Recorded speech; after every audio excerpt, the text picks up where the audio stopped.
Hey there, how's everybody doing? Just want to do a quick mic check and make sure that everyone can hear everything okay. Just give me a thumbs up in the chat or whatever if it's all good to go.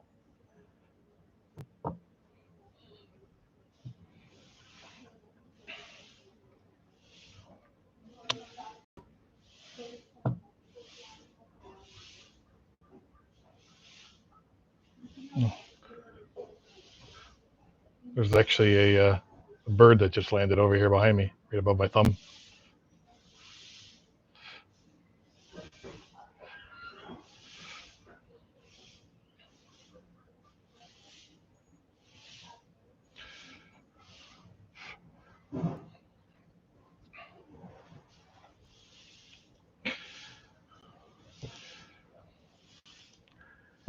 Everyone can hear me okay? I assume the picture's good with the camera. I'm using my my DJI Action camera, so the picture should be very good.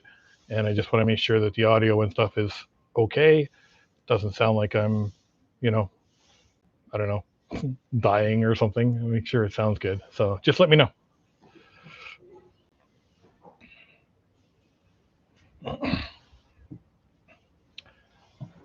Great. Thank you very much. Time to explore.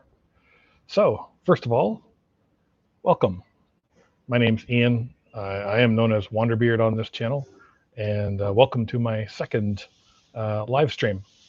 I did my first one when I passed 5,000 subscribers back when I was in Guatemala, and this was going to be a 15,000 subscribers celebration, and now today it's also a 16,000 subscriber celebration, since I've added 1,000 since I originally planned this stream. So thank you very much. First of all, it's been incredible the last 6 weeks or so, pretty much since my birthday, actually, 7 weeks.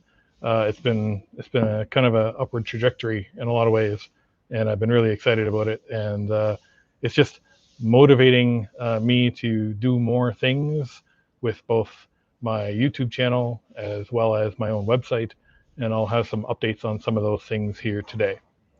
So thank you for being here. I'm glad this all worked out. I'm kind of sitting, as you can see, this is not a green screen or anything behind me. This is the forest, the rainforest that's sitting behind me here. And yeah, so it's a pretty cool spot. I've been here for a few days, just kind of relaxing, getting some work done. And I thought no better place than here to do this today. So this is kind of an open forum today. There's going to be obviously some questions and answers. I see one question there already, so I'll get to that in a second. I want to mention a few updates that are coming up on the channel and on my website, because I'm trying to use both kind of in tandem to kind of lean on each other. So you see like the travel vlogs and the different videos and stuff on YouTube, but then on my own website, WanderBeard.com, there'll also be more resources and more information and that type of stuff coming up to help fill out some of those videos with some background information. One of the big things that people ask me about a lot are things like, how do you find your hotels so cheap, and how do you find transportation to get around, and all those types of things. So we'll talk about all that, about all those different things today. So first of all, hello, Time to Explore, Tejano Traveler, Wally, Boohoo, Erica, and hi, Mom and Dad. I'm glad everybody's here, and it's pretty cool to do this. Like I said, I meant to do this when I hit 10,000, and then 10,000 just I blew through that so fast that I was like, okay, well then 12,000, and then 12,000 was gone. So anyway, this is where we are, and I'm really excited about this. So what I'll do first is I'll answer a couple of the early questions here, just to kind of get those out of the way. And again, if you have other questions, feel free to drop them in there. Should be a Q&A section that will highlight those for me as I go. So I don't think I should miss any. So the Hank Lloyd. So the first question is, what is the next country on my list? So if you've been following my videos and adventures at all, you know that I've sort of been working my way south. I think, as most of you know, I am Canadian. I'm wearing my Canadian little maple leaf flag here today, because it is Canada Day back home. So happy Canada Day, everybody. Hope you're all having a great day today, not working too hard if you have to work, and enjoying the holiday. So as you know, yeah, so if you've been following my videos, I went through Canada, I went through the United States on the West Coast specifically, and then I spent 5 months wandering through Mexico, hitting up about 20, I think it was 27 different places in the end of it all, and then onward to Belize, to Guatemala, and currently my videos are from El Salvador. As you can probably guess, I'm not in El Salvador at the moment.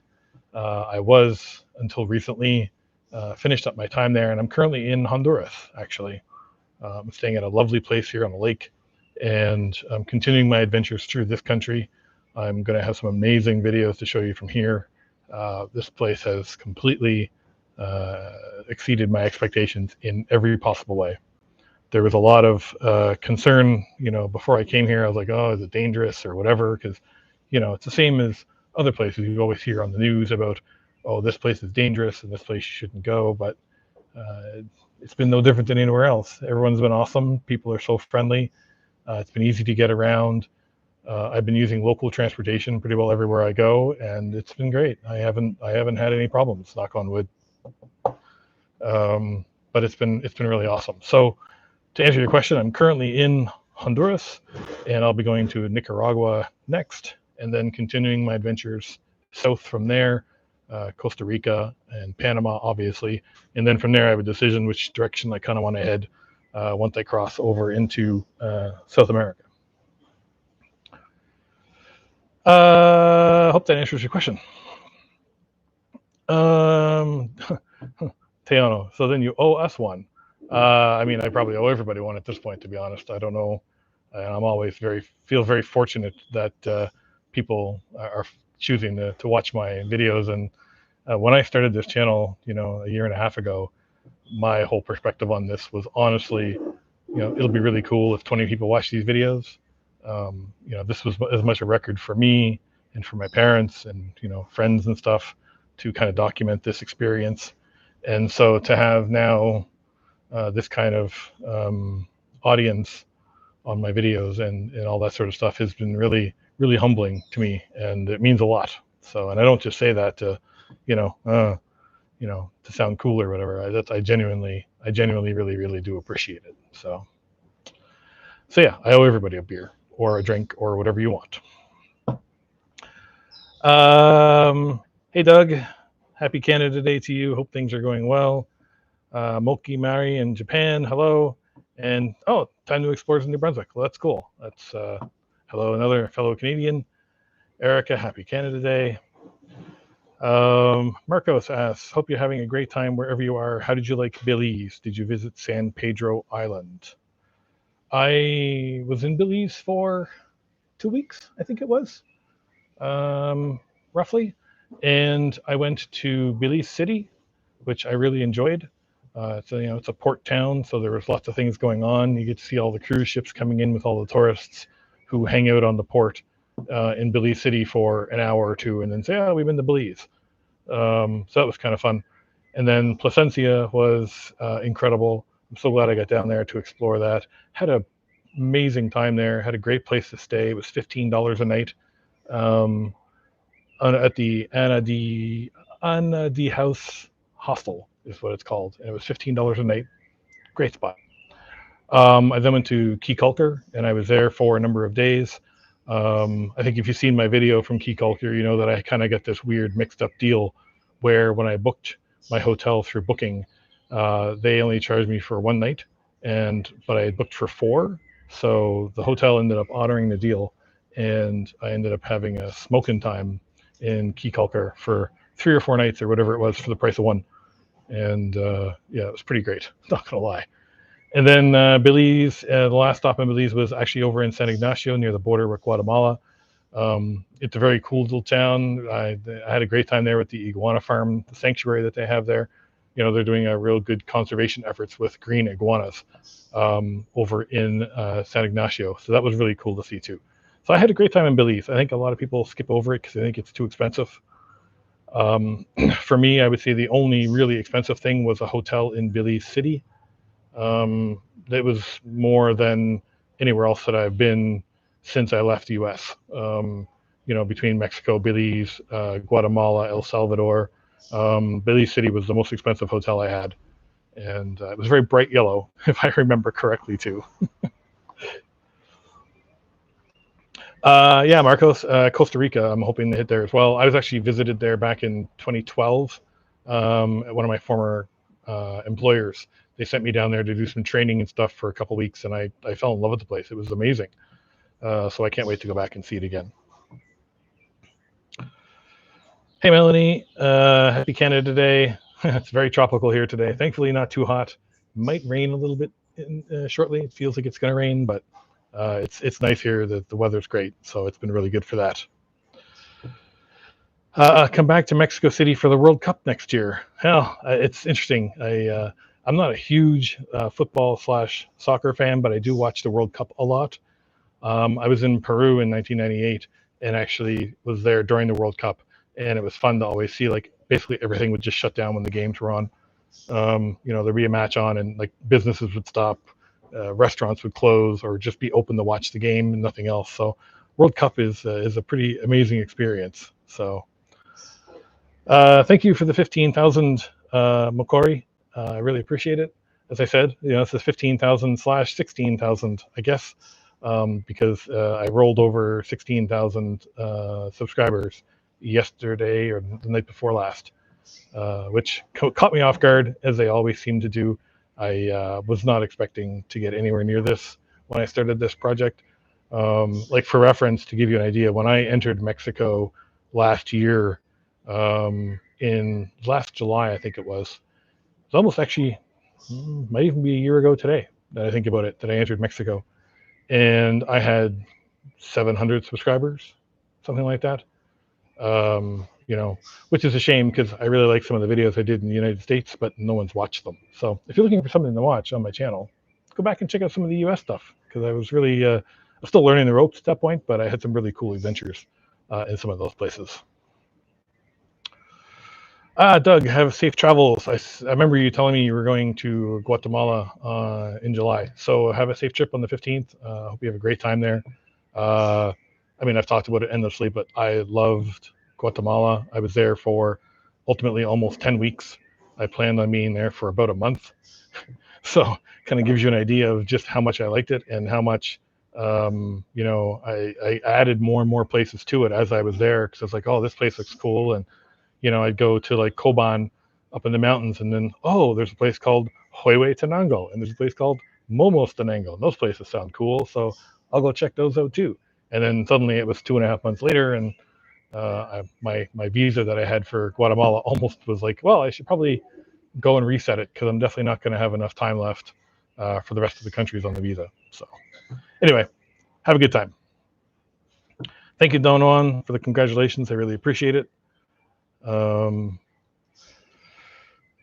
Tejano, yeah, so yellow. Yes, that room was there was a lot of yellow in that room. So 25 degrees in Victoria. Well, that sounds about the same as here today. I think it's around mid-20s. I'm actually gonna have a quick look at my phone while I check the weather. But it's where I'm at here in Honduras is quite comfortable actually. It says 28. So but it doesn't feel like it because it's kind of overcast today and all that sort of stuff. But it's pleasant, so I've been really enjoying it. How often do I trim your beard? How often do I trim my beard? Well, depending on who you ask, either not often enough or too frequently. For me, it does tend to kind of get a little wild at times. As far as official haircut / beard trims go, I've had 3 in the past year. I had one when I was in Mexico City.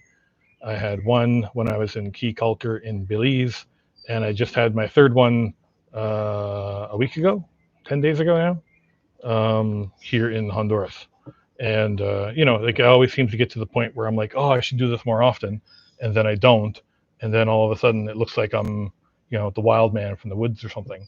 So I consciously try to keep it cleaned up at least a little bit, but it just between the humidity and everything else, and you know, the length of the beard and everything else, it just kind of goes wild. So I don't really worry about it too much, to be honest. But you know, I do it when I remember, I guess.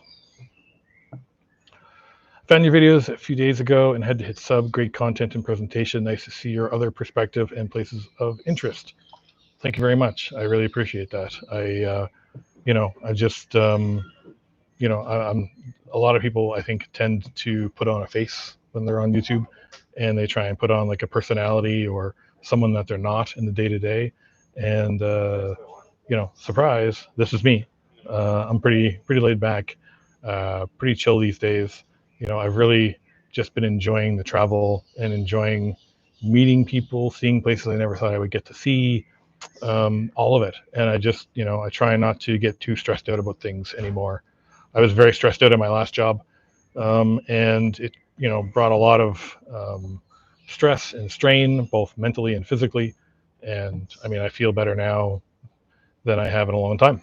And people in my comments say, "Oh, you know, you look so much younger than 51," or "Oh, you look 70." So I don't know, I don't know what the correct answer is, but I've heard anywhere from 35 to 70 is what I look like. So noticed you're a Taurian, and Uranus has been in Taurus since 2019. Well, maybe that's the down to earth goodness part of it then, is just being, you know, just being honest and being straightforward with everybody, and just trying to, you know, show people the world. And from my perspective, you know, I'm not going out to be a daredevil or doing anything too crazy. I'm just trying to have a good time, and I know my limits. If you've watched my volcano video, you know that I pushed my limits.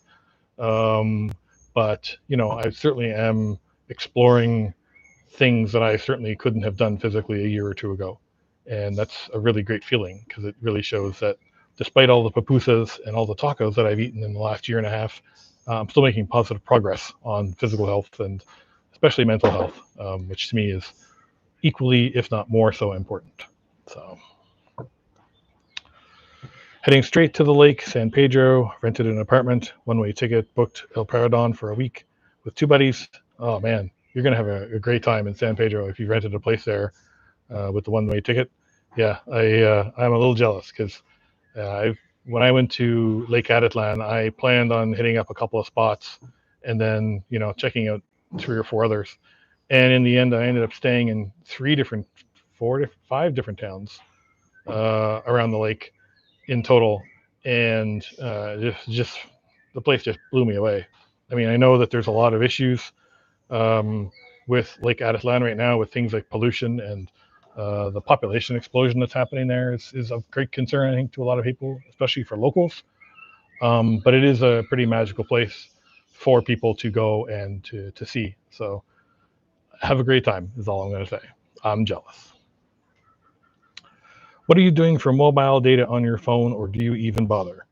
So, yeah, Doug, actually, so what I've done is I do 2 things. So I'll have an eSIM through, this isn't a promotional thing, through Saley is the one I downloaded and used, only because they gave me a free 1 gig data SIM the first time I used them. So I was like, okay, cool, I'll continue to use them.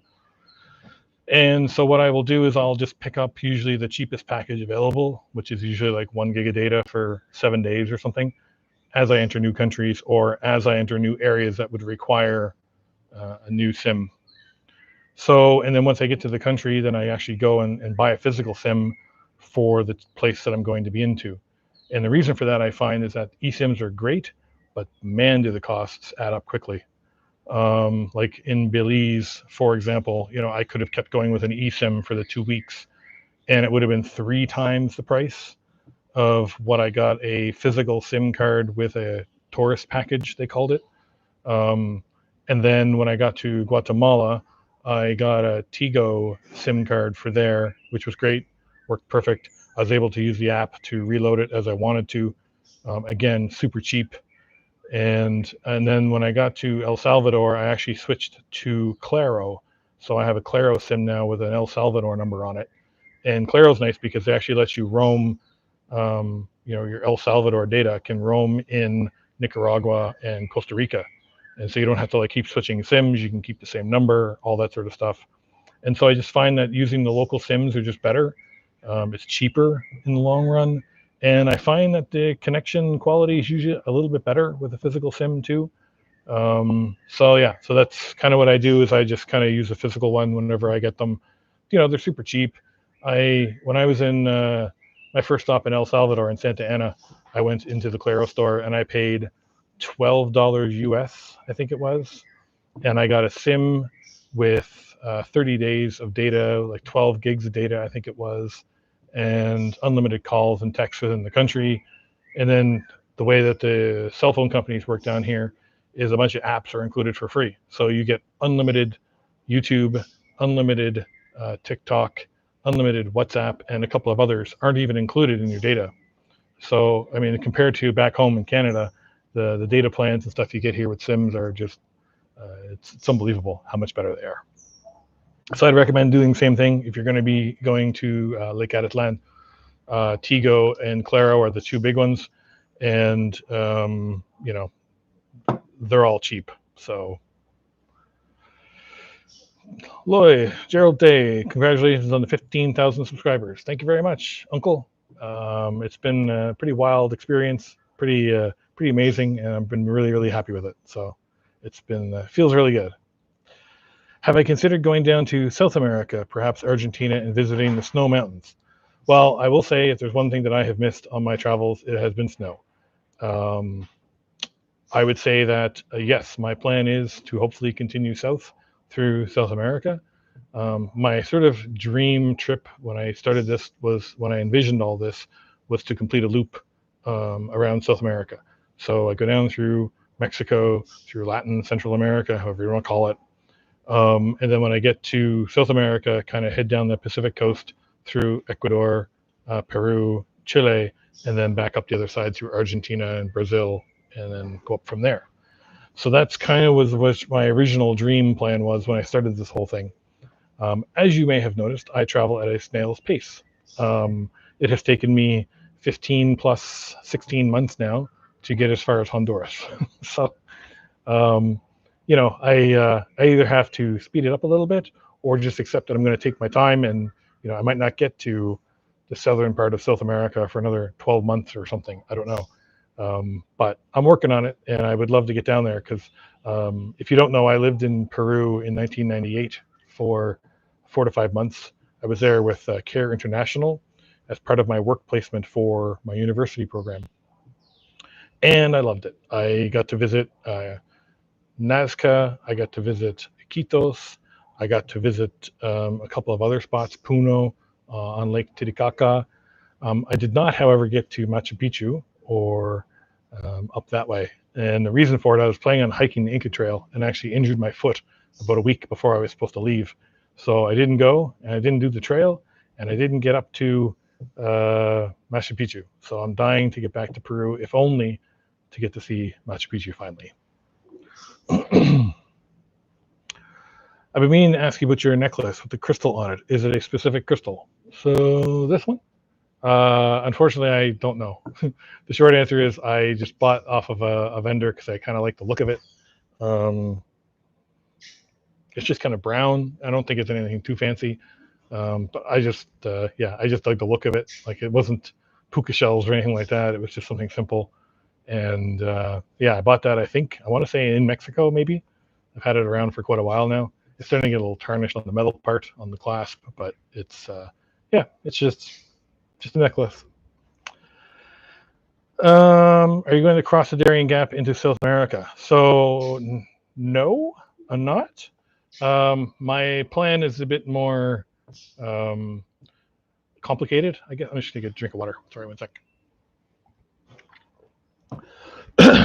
So my plan for getting across is, as you know, I've gone overland this whole trip. I've been using buses, trains, boats only. And I'd like to continue that on that part of the trip. And so what I actually found was there's a way to get from Panama to Colombia overland without having to go through the Darien Gap. There's actually a series of towns and villages along the Atlantic coast in Panama that you can skip down on boats, and eventually get to a point where there's actually a border crossing land border crossing between Panama and Colombia. And so my plan is to hopefully cross over there. And then once they get on the Colombia side, you can take a boat across the little inlet that's there and takes you over to the mainland of Colombia. So that is sort of what I've planned. Now, I don't know if it's still even a viable option. I think it is from what I've read and the research that I've done. So I'm hoping that that's going to be the way that I go. El Mundo, congratulations, man. You deserve it. Thank you very much. I really appreciate it. I don't know if I deserve it, but I'm very happy about it. And feel very lucky and very fortunate that this many people have been watching my videos. So I sincerely appreciate it, for real. The volcano video was great. It seemed like an awesome moment of triumph. I was rooting for you. Yeah, it was a tough day. I'm not gonna lie. When I first got there, I was all like, this is gonna be great. This is the easiest volcano hike, and it'll be no problem. And about 20 minutes into it, I was like, oh my God, I'm in trouble. I brought the average age up of the hiking group by about 20 years, which was nice. But I have to say, and I've mentioned this in the video and in comments since then about the video, is that I probably could not have completed that hike without the guide, Edwin, sticking with me the whole way up. So if you don't know, when you go on these tours, or you go on these hikes, they have a group of tour guides, usually, or hiking guides, I guess, usually 3 or 4 of them. And their idea is that they're supposed to keep everybody within their group contained. So they have a couple at the front, a couple at the back, and then they just kind of move along with the group. So because I was so slow, I fell way behind, and he ended up being the one that stuck behind with me. And so for the last hour and a half or so of the hike, I would say, I didn't see anybody else from my group going up. I saw some of them coming back down before I'd gotten up to the top. But he stuck with me. He was like, you've got to get there by 12:30. This is how much time you have left. He was really, really good at helping me keep a pace that allowed me to take breaks when I needed to, but also ensured that I got there right at 12:30 to get to the top. And it was a great feeling. It's something that I never thought possible. It's certainly nothing I could have done even a year ago. So it was a pretty great day, not gonna lie. Yeah. How do you find exchange rates on currency? So I guess my whole thing about currency and stuff is that what I've done is I've set up a system, which is probably, but what I did is actually have 2 bank accounts set up. Understand this. I have and then I have a secondary card set up with Equity Bank or EQ Bank in Canada. And what they do is they're basically online only bank, but they give you a card and they have no transaction fees. They have no exchange rate fees that are tacked on. They basically will give you whatever the bank rate is. So what I've been doing is I'll transfer from my own personal account over to the EQ Bank card and then use that at ATMs. And I've had no problems. I've had, I think, 100% success rate everywhere that I've used that EQ Bank card at an ATM my entire trip. One of the things I always recommend to people is that when you go to the ATMs, sometimes they will offer to do the conversion for you on the spot. Always decline that, because it is always a slightly worse rate than what your bank back home will do for you. I've seen some of those ATMs with their, in-machine exchange rates being between 5 and 15% worse than what you'll get from your bank back home. So my advice to people is just, people are like, oh, you need to travel with cash or, whatever. No, just bring a bank card. If you want to set up, I call it like a double blind system with 2 different accounts, so that there's never enough in the card that I use day to day. So if someone got the card or somehow, the card skimmer or whatever, there's no money in that account any longer than it takes me to go into the machine and put the card in and withdraw some cash. And so the exchange rates have been good that way. I get pretty much close to the bank rate, maybe within a couple of percent.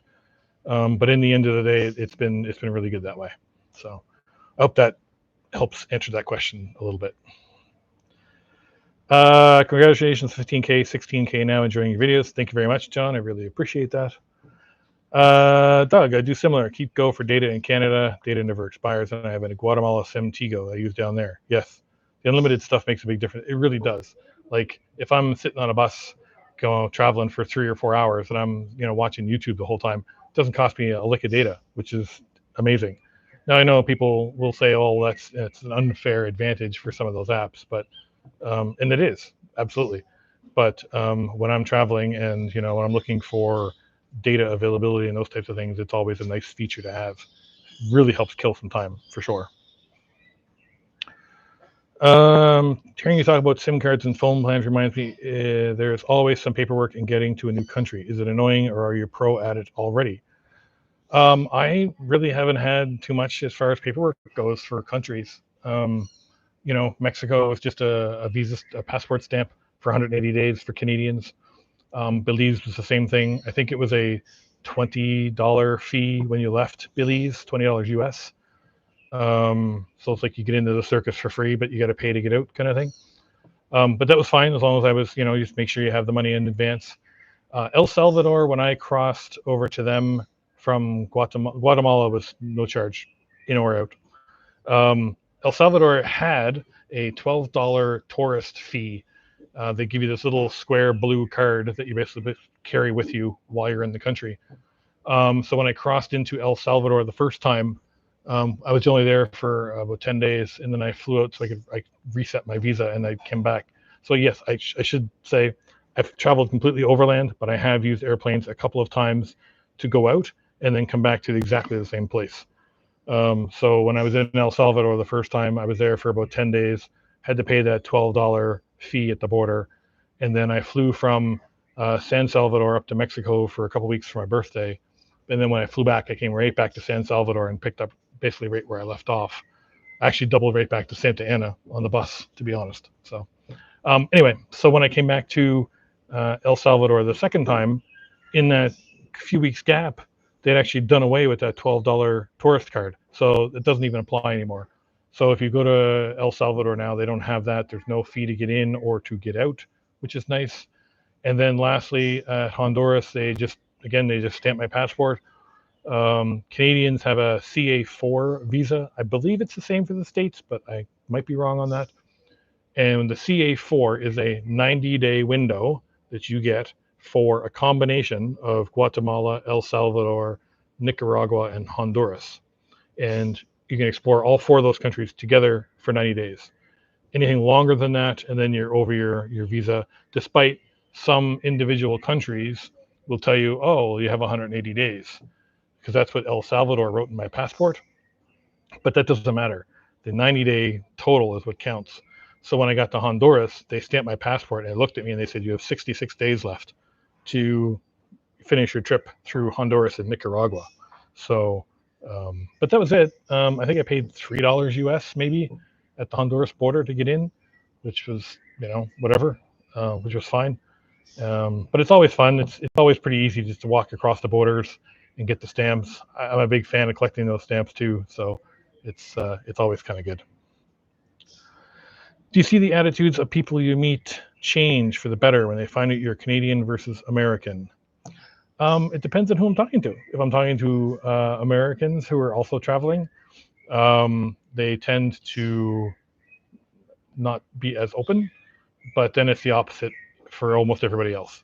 So I'm wearing my little Canada flag pin here today, and I have a Canadian flag and my provincial flag of Nova Scotia on my backpack when I'm traveling, but I don't make a big deal of it.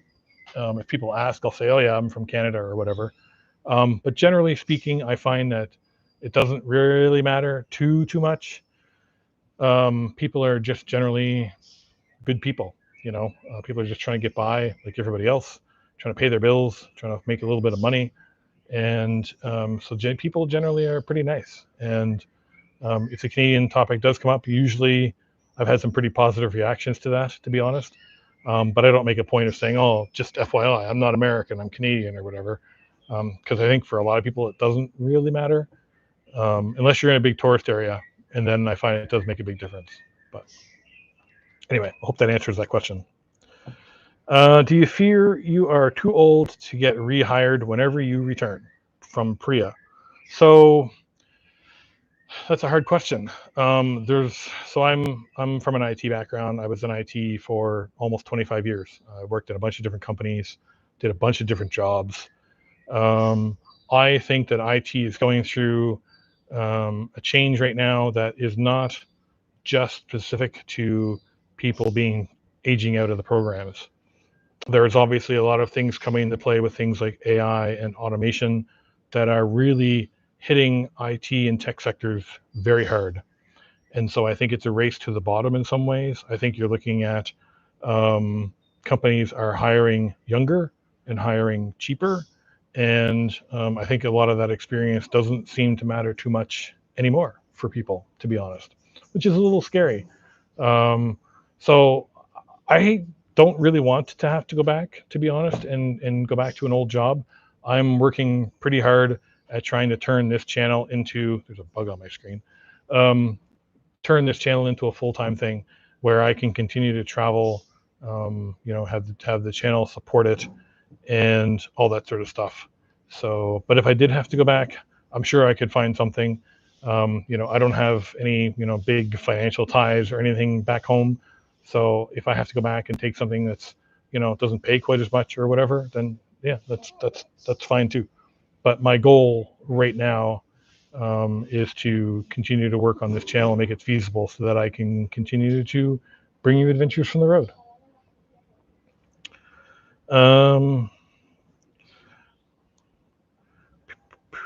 Doug, another good general question. What are you doing for local currency?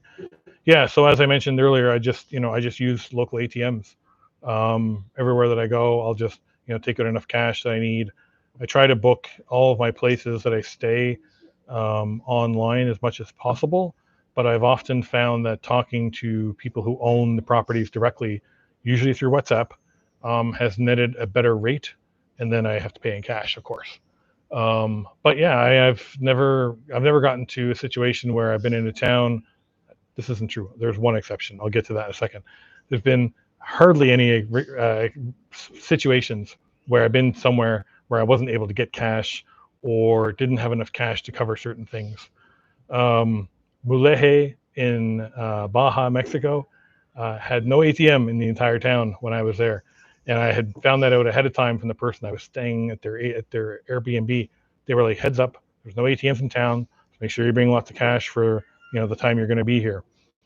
And so I did, and now I hear they have an ATM. Go back to Mulegé at some point.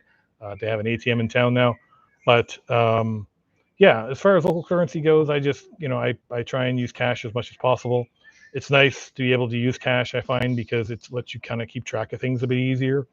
I find if you're paying with tap and or with a card all the time, cash tends to flow much more freely, so to speak, than it does if you actually have physical cash in your hand. I don't wear a money belt or anything. Again, this is behind the scenes probably, or maybe too much secret information. I don't carry a money belt or a secret pouch or any of that kind of stuff.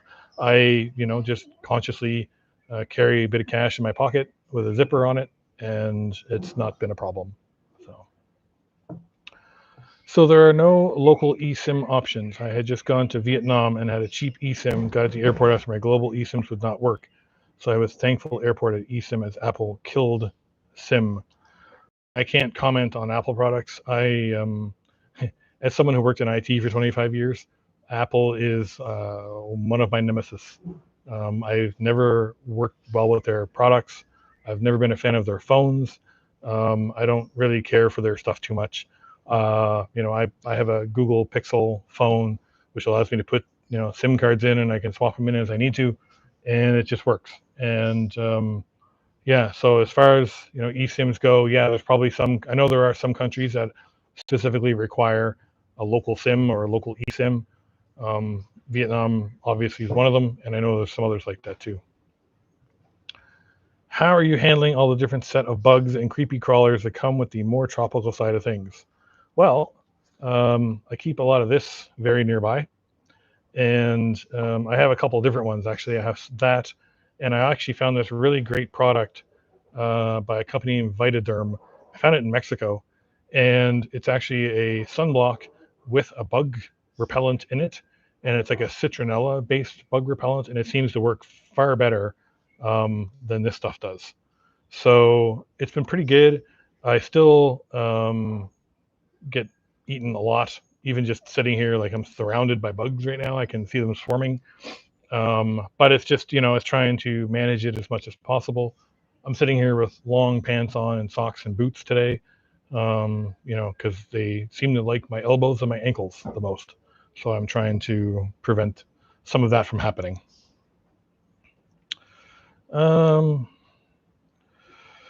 Any funny stories to tell? It seems like everywhere I go, something funny always happens. I don't often get a lot of them on camera just by the sheer nature of a lot of them just kind of happen spontaneously. And I'm not filming 24/7 all the time. I usually, when I'm at some place, usually every third day, I try and get some filming done. So if I am, for example, if I've been here for 3 days, I'll do 1 day of filming and a couple of days worth of work, and those days can vary from a few hours to a full day of work. But as far as funny stories go, well, last night I was sitting out on the steps outside my room doing a bit of work, and a giant aardvark or anteater or whatever it was, great big huge thing with a long narrow tail, ran right across in front of me and scared the poop out of me because I could just sort of see it in the shadow a little bit. But generally speaking, a lot of times funny things come up with conversation when my translations to Spanish aren't great or something like that happens, and then we'll get a good laugh out of that. Generally, yeah, I mean, it's just everyone's always really pleasant, so nothing crazy's happened, thankfully. I've been pretty good at managing, my trip and stuff, but it's always kind of fun to have those nice little moments with people who, laugh at things or, see something that no one else sees and you can kind of laugh at it together. Hope you're taking lots of pictures and stuff. Sounds to me like you have a great book on your hands. I am a furious photo taker. I am a terrible photo displayer. I've taken almost 10,000 pictures on my trip in the last 18 months. I have them all stored in Google Photos, which is nice because it geotags them all, so I can remember exactly where this was taken and when it was taken. And I've actually used those tags in certain situations to look up. Like I take pictures of almost every plate of food that I've eaten.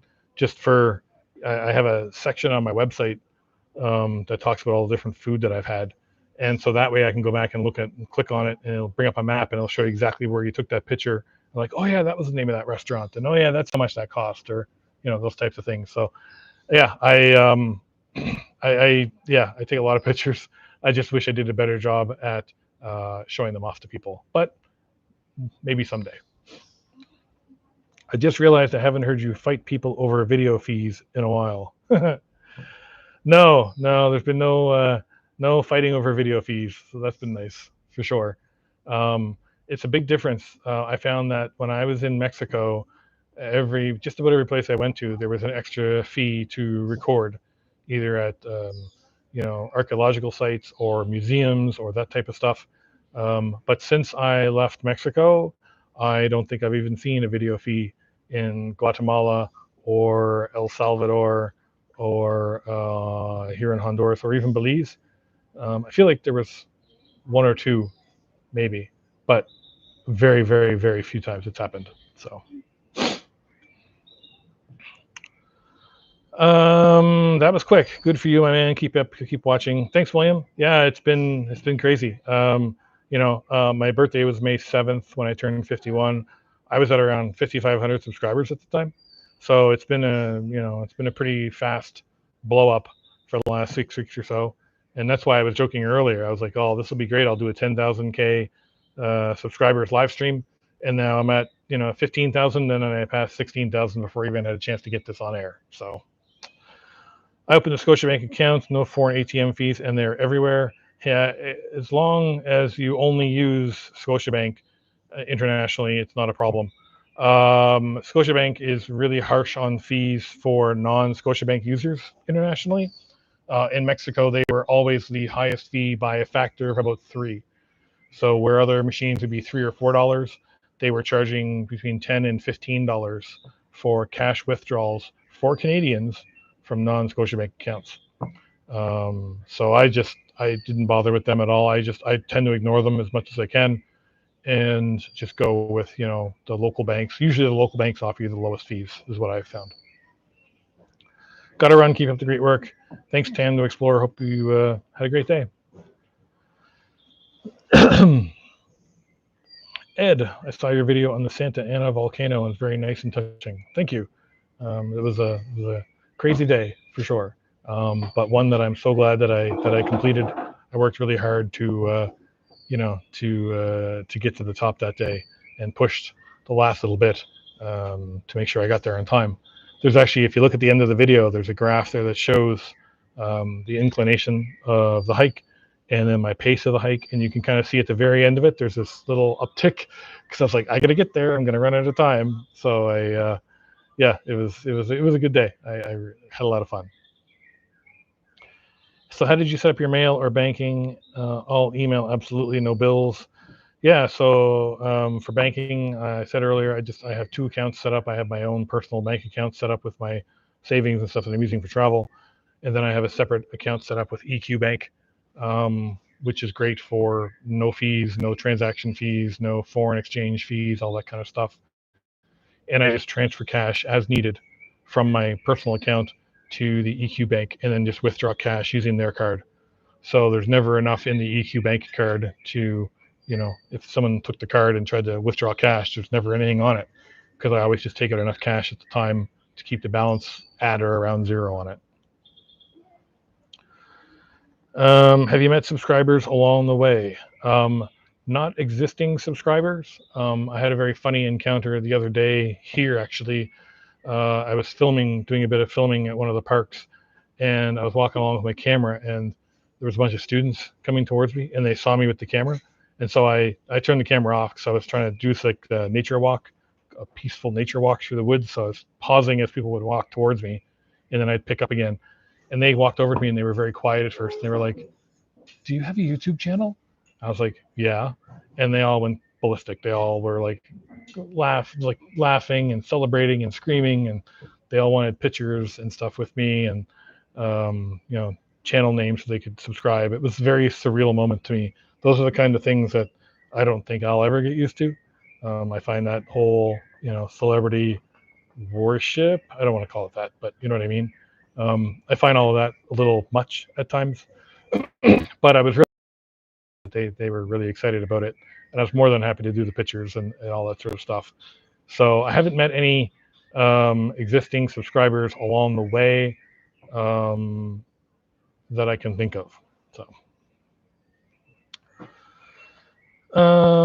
So you have a phone, video camera, and camera, or is it all in one? So I have my phone, which I just use. This is all I use for taking pictures with. It's my camera and my phone in one. I use that all the time for all my photos, and that's been great. I've even shot some short video clips on it from time to time if I don't have my actual DJI camera with me. I'll use that this is what I use for a majority of shooting my footage with. If you've seen my gear video that I did, it kind of has everything in it in terms of, you know, what I carry for gear. But I bought this microphone to go with the camera, which has been great, because the audio I find is much more balanced with it. And I'm actually starting to remember using it. For the first while when I had this, I was forgetting to use it all the time, so it would just sit in the bag. But that's it. I have the DJI Action 4, my cell phone, and then of course my laptop to do my editing and stuff on here. And that's it.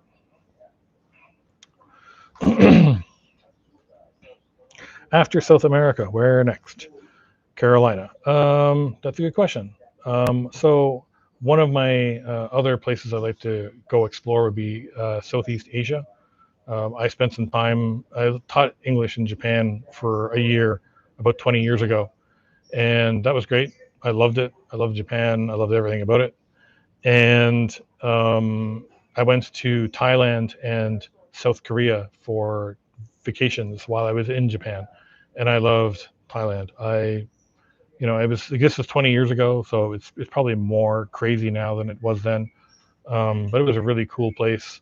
I really appreciated all the history and the culture that was there. And, I even tried to learn a bit of Thai so that when I was there, I could kind of talk to locals and stuff a bit more. And they'd always threw them off because at the time they said no one ever tried to learn any Thai when they were traveling to Thailand. So that was kind of cool. So I'd love to go back to Southeast Asia. I'd love to go to Cambodia and Laos and Vietnam and the Philippines and Indonesia and Singapore and Malaysia. And I'd also like to go to India. Those are some pretty big spots with a lot of history and a lot of interesting things. And so that would be sort of my next goal. Should I ever get this trip finished, I would love to kind of do that next.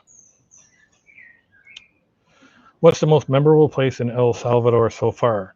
Have you seen the butterflies in the mornings? In some places, there are butterflies gathered on fences, thousands of them. So I didn't see that many butterflies gathering like that in El Salvador. I would say that my favorite places in El Salvador, Santa Ana was incredible. Beautiful city, really friendly people.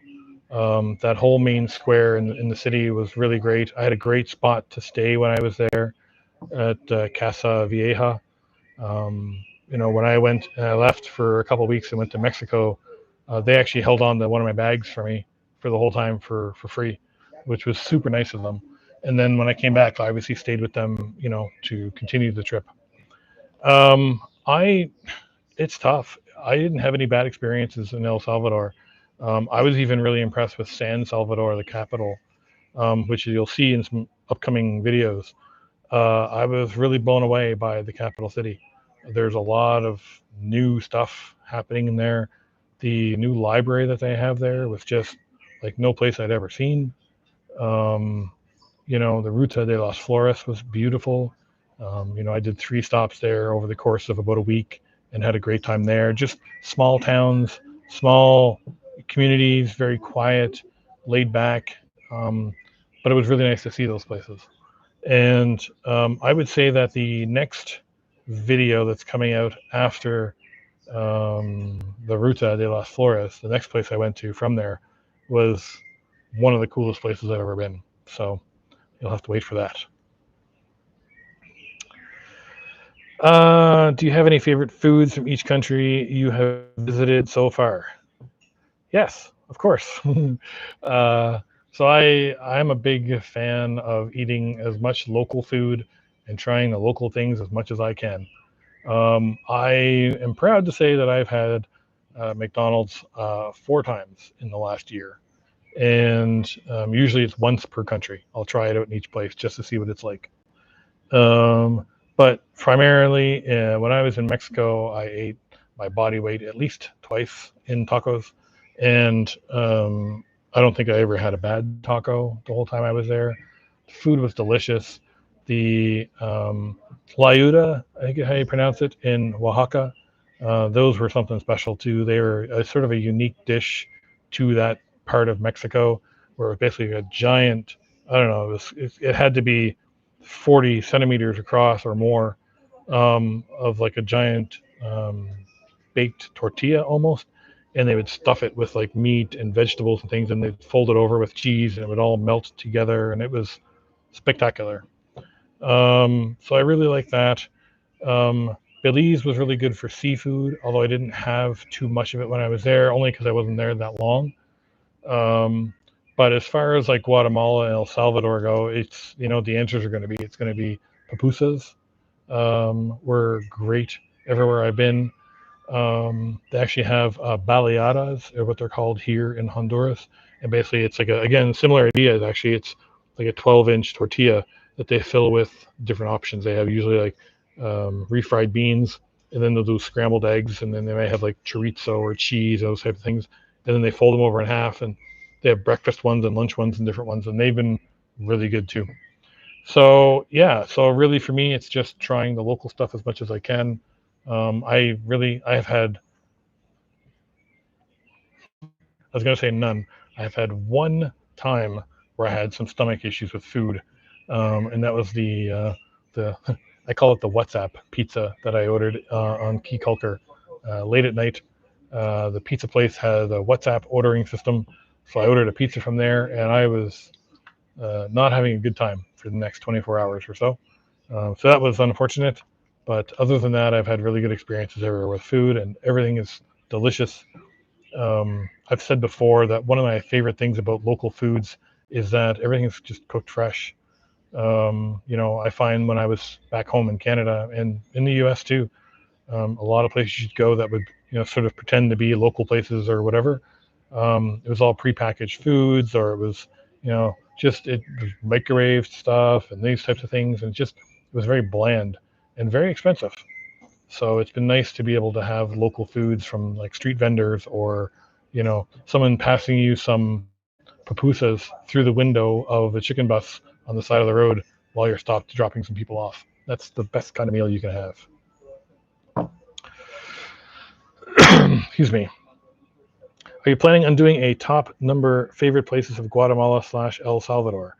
Yes. So I'm actually going to do one of the videos I have planned is actually my least favorite places in Mexico. And if you can't guess by now, which is already going to be number one, it's probably, pretty obvious if you've watched my videos. So I want to do a bottom 5 for Mexico first. And then I think I have enough stops in Guatemala that I can do a top 5 for Guatemala, and probably a top 5 for El Salvador, although it'd pretty much be everywhere. So I may combine them. I haven't decided yet, but I'm definitely going to continue that trend of doing some like the best of type places. I'd also like to do one of the best places I've stayed everywhere, because I have kept a pretty good record of all the places that I've stayed, the prices that I paid, how long I was there for, all those kinds of things. So I think that would be a really interesting thing to do as well.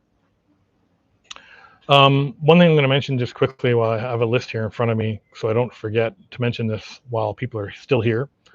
Some of the things I have upcoming that I'm working on at the moment, both on my website, WanderBeard.com, and on my YouTube channel. So I'm working on a page that'll be a reference list of all the hotels that I've stayed at, where they are, how much they cost, contact information, any comments I have about them. And then I'm also working on creating a series of shorts from all of my old videos for each place that I've been to. So I'm basically taking those pieces of the reviews out and making a series of shorts for them. And then now those combined with the data on my website will be a very good resource if people are looking to travel to some of these places and look at some of my recommendations, as well as some places I wouldn't recommend even my worst enemy stay at. I'm also going to add a transportation guide, because where I've done so much travel overland and primarily using local transportation, it's sometimes hard to piece that information together unless you do a lot of time and research online. So I thought it'd be really helpful if I put together a list of, if you need to get from here to here, here's how you do it, and here's what it's going to cost you. A list on my website under my resources section as well. Some video stuff I'm working on. I'm working on a future travel plans video. I'm working on a budget guide video. So it's going to give you an idea of how much it costs to travel to each of these countries and what you can expect to spend on average per day. I've mentioned a few times through videos and conversations, I have had a really, really great time as I've traveled to getting to a point where I feel really good about the prices and the places that I've found. When I was traveling through the US, I didn't know what I was doing yet. I was spending all kinds of money on terrible places in some cases. And so I think it's important to show those as well as a good kind of counterpoint to the deals that I've found south of the border. I spent more in the US in 3 weeks than I did in Mexico in 3 months, for example. That's how wide a gap there was between traveling in the US and then traveling. And since then, it's even gotten cheaper. I've had, a place in Lake Atitlan that cost me $9 or $10 a night. And it was a private room with a private bathroom. So, I was spending 30 or 40 times that a night in some cases in the US for a place that was not nearly as nice. Beyond that, I'm also working on a couple of new designs for my merchandise store. I've got everything in there now, priced basically as cheap as I can. It's all made to order, So it's kind of, print to go sort of things. So there, the t-shirts are there, and there's tote bags and coffee mugs and those types of things. And to those who have bought them already, I really appreciate that. It's been awesome. I'm going to add some new things like some baseball caps and a couple of new designs and things like that too. So that's all underway. It's just a lot of work to do when I'm doing this all by myself. So please have some patience while I work through these things, because obviously to me, number one thing that's most important is still the travel vlogs as I travel. And so I'm trying to intersperse these other things as I go. So, and then still be able to enjoy traveling at the same time, because for the travel experience and this whole time that I've been on the road is important thing number one to me. So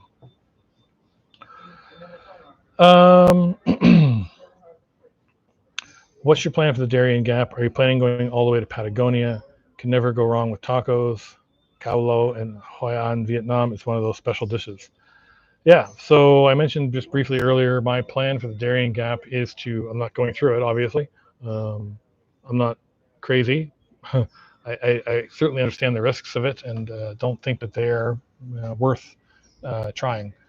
I did, however, find an alternative route that I think will allow me to go overland without having to go through the Darien Gap.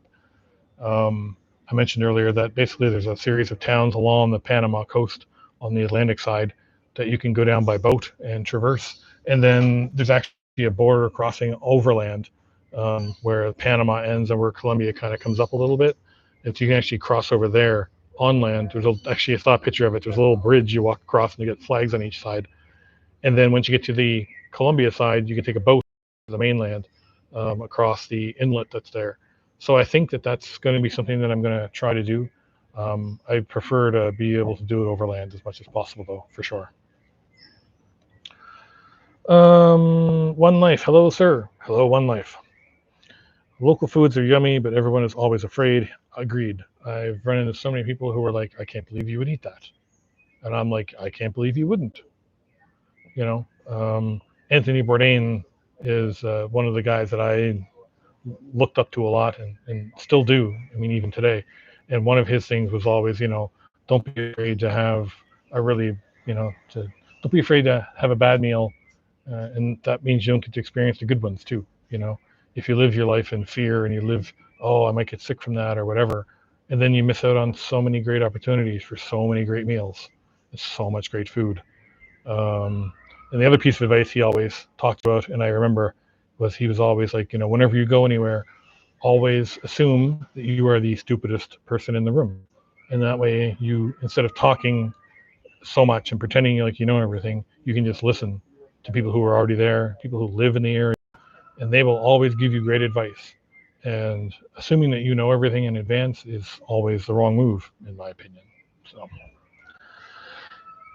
Gerardo, tell us the most beautiful place you have ever visited during your trip.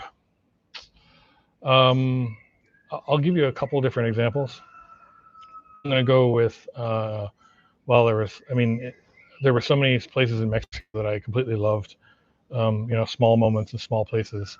As you've watched my videos, I've traveled a lot through a lot of the different Mayan archaeological zones and through the Aztec stuff prior to that. And I would have to say that for me, it's a lot of the archaeological sites I find amazing, because these places are, hundreds of years old. They sat out in the woods. My favorite of all is not one that most people go to, and that is Edna. Edna was one of the most magical places I've ever been. It was a set of ruins. I got to it from, I went there from Campeche. And the day that I was there, I saw, I think, 12 people the whole day. And they were some of the most beautiful ruins of anywhere that I'd been. And the place was basically empty. I almost had it to myself. And it really felt like I had stepped back time when I was there. The ruins were really well maintained. The grounds were really, just perfectly kept. And it was a really special place. I loved Holbox Island in Mexico. So if you don't know Holbox, it's this little island that sits sort of northwest, I guess, of Cancun. It's just off the coast. Above Valladolid is actually how I got to it. And it's this sandy beach where there's just like golf carts and little quads and those types of things to get around. It's felt like how a lot of places probably were 20 years ago before big tourism and big business kind of come in and took over places. It was a great spot. It was fun just to sit there on the beach and just watch the sunset every night. It was so chill. For me, and I would say like in Guatemala, I really liked up in the Western Highlands a lot. I was really blown away by places like Momostenango and Huehuetenango, and just the drive through. Leaving Coban at 5 o'clock in the morning to go up into the mountains to drive to Huehue, and then watching the sun come up through the hills and stuff was just, yeah, one of the coolest things I've ever seen. So it was pretty awesome. And then, but since then, like, getting to the top of the volcano in Santa Ana, again, magical moment for me. And it's just been, I've been really lucky. I've been filled with a lot of places that I've never even dreamed about or even thought about before I got there. And then I arrived and I'm like, how is there nobody else here? Those types of things. So I think there's a lot of those types of places that are out there. And as I continue to travel, I just randomly pick some place I haven't heard of and go check it out, and it ends up being a fantastic experience. Dad here, no questions. We're just enjoying the Q&A. Great job. Thanks, Dad. Appreciate it, as always. Hi, Mom and Dad. If you don't know, my parents are big supporters. They've been following me throughout the trip and always, commenting and being supportive. And I talk to them every day on WhatsApp. We have a little quick call, just a, proof of life or whatever you want to call it. But it's been great, and it's I really miss them, and I miss my brother, and but it's the support from them really goes a long way into keeping me going. Fantastic project plans, thank you very much. Any language barrier troubles during your trip? How did you handle that? So my Spanish isn't great. I'll be totally honest. I spoke a little bit of it years ago and then forgot it. And then since this trip, obviously I've had to sort of relearn things. I think I'm getting better. Wally, Tejano Traveler, he just mentioned there the other day that he sounds like my accent was changing a little bit. Maybe it is. Maybe it's just part of being in that Spanish-speaking culture all the time. It's certainly possible.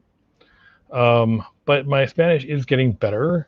And what I don't know, I can usually hand wave, point at, or use Google Translate to get my point across. I mean, Google Translate's a huge benefit when you're traveling these days. It really is. You can download the languages offline, so even if you don't have a cell connection, you can still do the translation to make sure everything is getting across. People are very patient. I've run into a lot more English along my trip than I expected. El Salvador, there was a lot of English that surprised me. But it's good, you just kind of have a smile and kind of laugh about it a little bit, and generally it works out all right in the end. What is this gap and why is it dangerous? So the Darien Gap is this piece of land that connects between Panama and Colombia. It's about, I forget how long it is. I want to say 100 kilometers, maybe 50 miles, something like that. I'm probably wrong. But there's no path through it. There's no roads. There's nothing. It's usually a big passageway for cartels and stuff who control a lot of that area. And so it's the one piece of the Pan American Highway that never got finished. Back in the 40s and 50s, there was a plan to run a highway from Alaska all the way down the Pacific coast, right down to the bottom of Argentina and Chile. And it's all done except for this one piece in the middle. And so the trick is, like, you can't drive the whole way, so you have to ship a car. If you're driving a vehicle, you have to ship your vehicle from Panama, Colombia, or Ecuador, whichever way you're going. And then overland, the only options are really either by boat out on the ocean to get by, or there's a couple of different ways you can do it, or fly over it. I've been trying to not fly too much. I think that it can be tricky, but it's definitely doable to get around it. But you definitely don't want to walk through it. I've heard too many horror stories, and we've all heard stories about people in the Darien Gap and stuff. So it's just going to be something I'm going to try and work around if I can.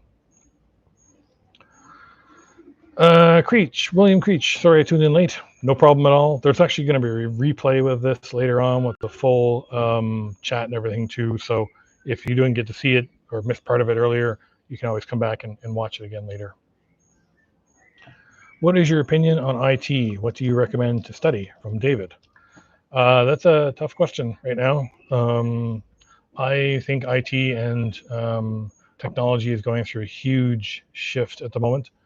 I think that, if you can get into something working with AI or automation, that's a big one. I think that's sort of, that's where things are all heading towards. So if you're able to support and work within that spectrum, then that certainly, ensures you some amount of job security. I think that anything development related outside of that is seeing some really big changes right now in terms of people getting replaced by AI. There's 10,000 or 20,000 jobs a month that are getting wiped out right now as companies shift over to automation. So for IT stuff, usually it comes down to cloud, and security is a big one. Cybersecurity is always going to be important. I can't stress that enough. So those would be some areas that I would consider focusing on.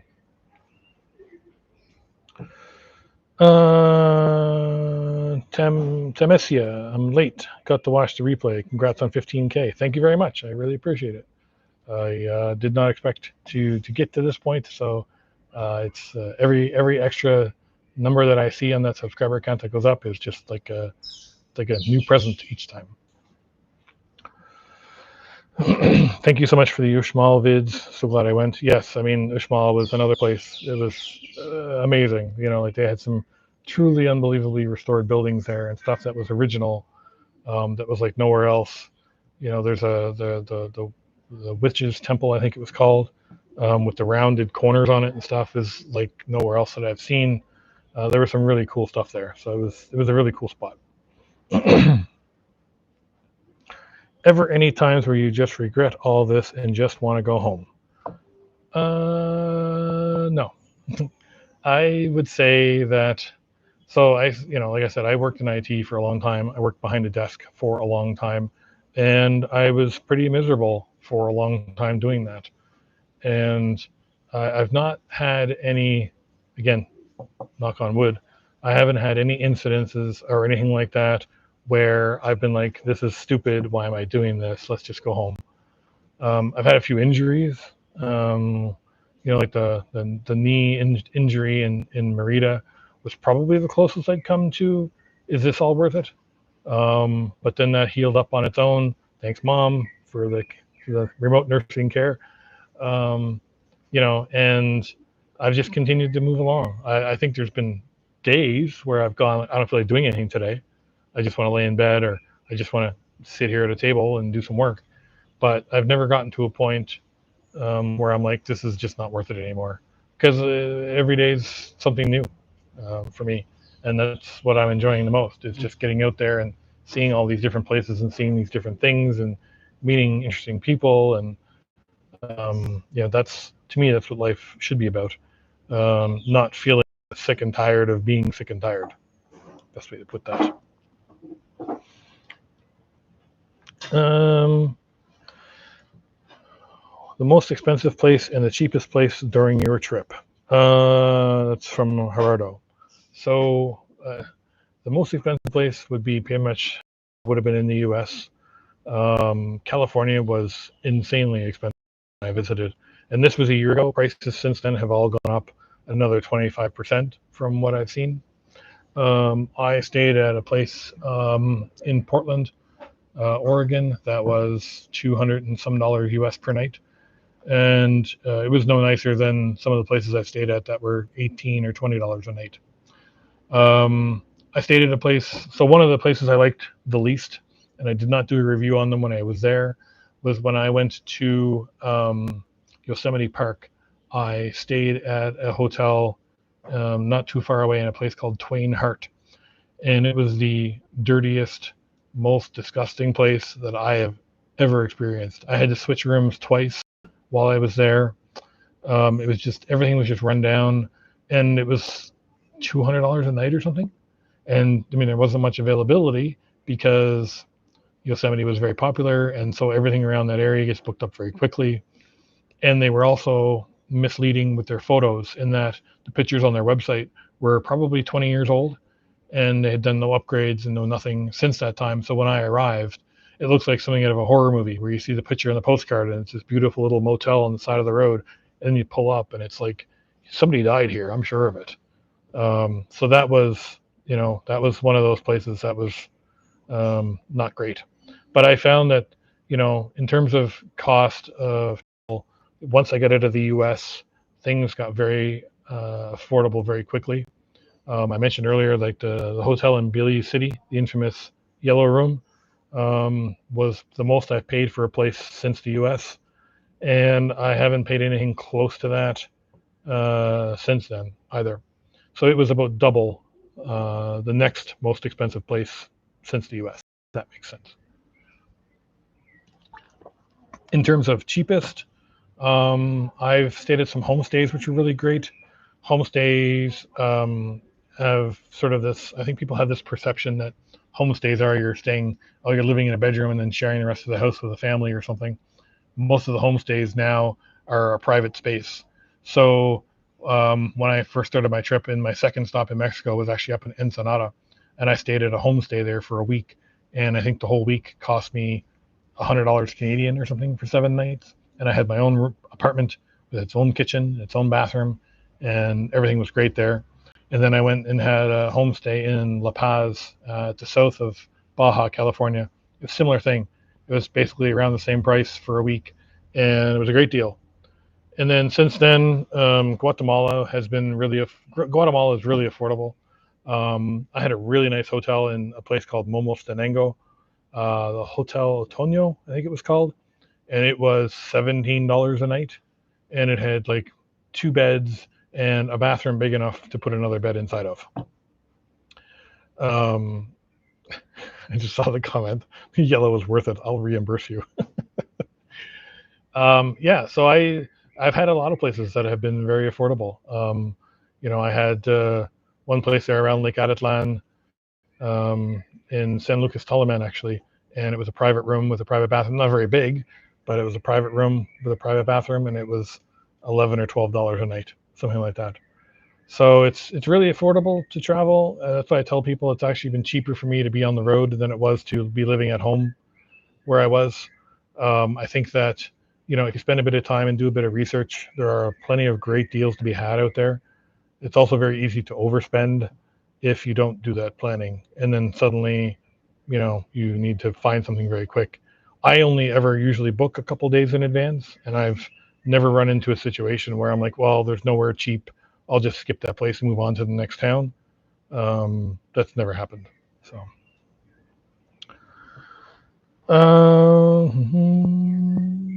Templo de Mago, yes, that's right. And the most delicious food you have fell in love with? Whew, that's a tough one, because I love food, as you can tell. I have really enjoyed a lot of the different tacos. So when you have a taco back home in Canada, it's ground beef, it's some shredded cheese, a bit of lettuce and tomato on top, maybe a bit of mild salsa, and that's it.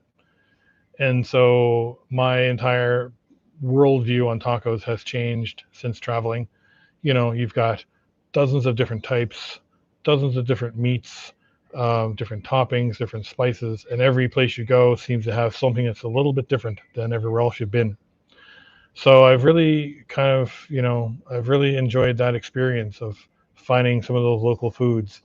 Um, I would say that I'm just trying to think now some of the places I've had more recently.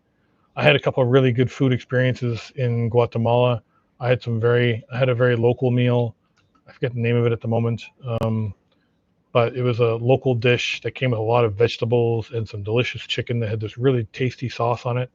And that was around Lake Atitlan, and that was really good. And then just having fresh made pupusas and fresh made baleadas here and all that sort of stuff. I love the varied flavors and textures and all that stuff that comes with all this fresh food that I've been eating. So it's all been really good. I very rarely have run into anything I'm like, I would never eat that again. Got a run deadline tomorrow. Life of the freelance writer. Looking forward to the 20K celebration. Keep on wondering. Thanks, Doug, if you're still here. Appreciate it. All the best to you. Enjoy your trip. And yeah, 20K, 25K, and hopefully more to come from there. The yellow was worth it. Tell us about your salchipapas. Make us envy you. So if you don't know, salchipapas is basically it's a French fry dish, or a papas fritas dish if you prefer. And they're not healthy by any stretch, but what they are is delicious. And so salchipapas are French fries, fresh made French fries. Comes with usually like hot dog or something on top, with some cheese and some mayonnaise and some ketchup and 3 or 4 different flavorings on it. And then I usually try and put a bit of hot sauce on top of that, and it just creates this little lovely little dish of warmth, that is so delicious and so cheap, and every street vendor sells it. That and the tortas sandwiches, I've fallen deeply in love with on my trip. When I was in San Juan, at Lake Atatlan, I went back to the same lady for the same torta sandwich 3 times in 5 days. It was that good. And a torta is basically they give you this big roll, about this big, and they open it up, they cut it in half, and they stuff uh, ham and hot dogs and vegetables, and then they put ketchup and mayonnaise and stuff inside, and then they toast the outside of it on a flat top and push it all together with melted cheese. And I'm drooling here just thinking about these tortas and stuff as I talk about them. And anyway, between the tortas and the salchipapas, neither are healthy. Both are fantastically delicious and super cheap, and a great way to try out some street food if you're not too comfortable with some of the things you're not too familiar with.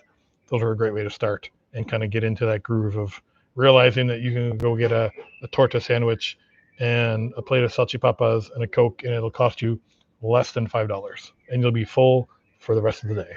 So, salchipapas. Tell the story about your beard cap. So my Gallo cap that I wear currently is Gallo beer in Guatemala, most famous beer in Guatemala. And yeah, I didn't think anything of it. Turns out it has a very different name in Honduras, and I think El Salvador as well. And yeah, it's pretty funny. I'm not going to get into it on the stream, but it's a slightly less appropriate name than a beer in some of these other places. So now I just wear it kind of as a joke, and anybody looks at it and they don't see the cerveza part, they just see Gallo on this big part of the cap. They're going to get a good laugh out of it. So anyway, boo-hoo, are the ladies friendly? Asking for a friend, wink. Well, I assume you're asking for yourself. So I will just say that everyone's friendly, no matter where you go. Everyone is very, the trick is you've got to be polite. I think a lot of people travel with the idea that they can storm into anywhere as an American or as a Canadian or as a European or whatever, and that everyone's going to bow down at your feet just because you're there. And I don't think that that's very fair to anybody at all. I think that people are generally friendly as long as you're friendly.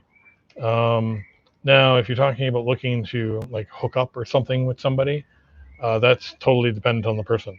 I'm certainly not hooking up with anybody town to town whatsoever. And that's not why I'm traveling. I've been very fortunate to meet, some really wonderful people along this trip that I care about very deeply. But yeah, I'm not bar hopping and trying to hook up at every opportunity by any means. So I would say if you go into travel with that expectation, you'll probably find yourself to be disappointed, honestly. I think that just be polite, just be nice, be kind to people, and they'll be kind back to you. And if you happen to, make a friendship or something else out of somebody that you meet up with, then that's awesome. but don't go into it with the expectation. Like, you know, a lot of people have this idea when they travel that they can just kind of go in and women are going to fall at their feet or whatever as a guy, and that's not reality at all.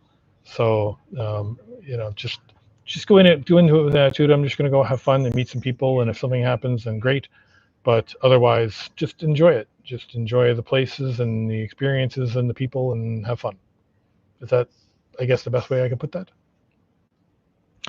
William, till next time, thank you very much for being here. I really appreciate it. I've always loved Central and South America. I went once back in 2017 in Costa Rica and fell in love with that country and its people. So happy to see you succeed. Well, thank you very much. I'm very happy that this has worked out pretty well too. I think that you know, there's so many varied cultures and people and places and histories to explore throughout this part of the world, and so many people don't bother. You know, people go to Mexico and they go to Cancun for a week and they lay on a beach at a resort in an all-inclusive place. I'm like, oh, I've been to Mexico. I don't think you have. Or, you know, Puerto Vallarta or one of the other touristy places. I don't think you've seen Mexico at all if you've been to those places. You know, similar to here in Honduras, you know, a lot of the cruise ships come into Utila or Roatan Islands, which are, you know, 30 or 40 kilometers off the coast. I've been to Honduras. I don't think you have. I think that there's so much more to discover from places if you take your time and just be willing to try some new places and try some new things and see some new places and people that you would have never even thought of. You know, when I went to Guatemala, my number one place on my list that I had made long before anybody else was Hobbitonengo. I was like, this is a really cool spot. They've got a hobbit village in Guatemala, and I want to go see it. And, you know, whatever. And it was the least Guatemalan thing that I saw in the country and in all the time that I was there. And but it just goes to show that there's a lot more to places than people realize. And I think that you know, the attitude people have towards a lot of countries these days is very black or white. You know, people talk about El Salvador right now. Obviously, it's in the news a lot, and well, El Salvador is just terrible. Like, why would anybody go there? And then I go to El Salvador and I have an amazing time in all the places I visited with great people, and never once did politics come up in any discussion. Other than a few people would ask me, you know, what do you think of our president? Or they would tell me about how they feel about how happy they are with the president or whatever. But other than that, like, it wasn't a regular occurrence. Like I said from the beginning, people generally try to they're just trying to get along. You know, they're just trying to be regular people with their regular jobs and their regular day-to-day life. And, you know, it's the same everywhere. Everyone's the same. So anyway, that's my little rant about that. Sorry. William, in my late 30s and burnout of IT work, you're inspiring me to save up and travel long term for the first time in my life. Safe travels. Thank you very much. Thank you for the tip as well. I really appreciate that. Yeah, IT work is soul sucking, and it's gotten worse progressively over the years. You know, I went from loving every minute of it, you know, the long nights and the IT and the server crashes and the pizza in the server room and sleeping on the floor of the server room and all that stuff 20 years ago. Sure. But now today it's, well, we have an IT guy, so we don't need an IT department, so he can do the job of 4 people. And, oh, you can do electrical stuff too, right? Or you can do telephone work too, right? Or any of these other things that were all independent jobs at one point. And it just becomes too much. And then the pressure grows, and then suddenly you feel like you're responsible for everything. And this is very self-referential when I'm talking about this. Suddenly you feel like everything's your fault, and, you know, oh my God, I've got to keep the lights on as much as possible. And in the end of the day, it doesn't really matter. They're going to drive you into the ground, I think, and then replace you the next day with somebody else. So you know, I think that that's something that a lot of people don't realize with IT work. And IT is such a generalized term too, because there's, you know, there's security and there's technical support and there's networking and there's development is a whole separate thing as well, and all these other things. And I think that yeah, I think that people really kind of get burned out of it even faster than ever now, and I don't feel great about it going forward, and that's why I've sort of started to push people away from it when possible, to say to them, maybe look at something else or something very specialized within IT, kind of as an umbrella. Boo-hoo, I recently visited Guadalajara, Mexico City, and Guanajuato. I'll never do Cancun again. You and me both. Guanajuato is my favorite city in Mexico. I loved every square inch of that place. It was a great city with history and the beautiful views from the top up on the hills, and it was just spectacular. Guadalajara was great. I was actually sick when I first arrived there. I had COVID for the first time after avoiding it for 4 years. I finally got it, I think, in the bus station in Mazatlan, waiting to go to Guadalajara. And so I ended up spending a week in bed recovering from that. But then thankfully I got back in shape enough time for the Independence Day celebrations and the El Grito celebrations, which are in my video from there. And it was a great city, a really, really cool spot. So, and yeah, Cancun can, yeah, that's all I'll say about Cancun. When is your next volcano? I don't know. I feel like it's one of those things that's like, all right, I did it once, I'm good, you know. But then part of me is like, well, maybe you could do another one sometime. So we'll see. It was a very strenuous day. I really pushed myself to the limit that day, and I have to really think hard if I'm going to do another one. I'd like to, for sure, because I did one. But then I have some other longer hikes in mind too for down the road that may replace the idea of hiking another volcano. Can you speak other languages? Yeah, well, I can speak Spanish pretty poorly. I can get by usually in conversations somewhat, get my point across. It's getting better little by little. It's just hard with this old brain to feed it new information and have it stick. Because I'll think of things like one day, I'll remember new vocabulary words and stuff one day, and then the next day I've totally forgotten them again. I used to speak a little bit of Japanese from when I lived in Japan. But again, if you don't use it, you tend to forget it, and that's what happened with my Japanese. So really, for me, it's just it's Canadian English and drunk Canadian English and a little bit of Spanish for now. Web developer from Uzbekistan. Nice to meet you. Hey, nice to meet you in Uzbekistan. That's really cool. I have never been there.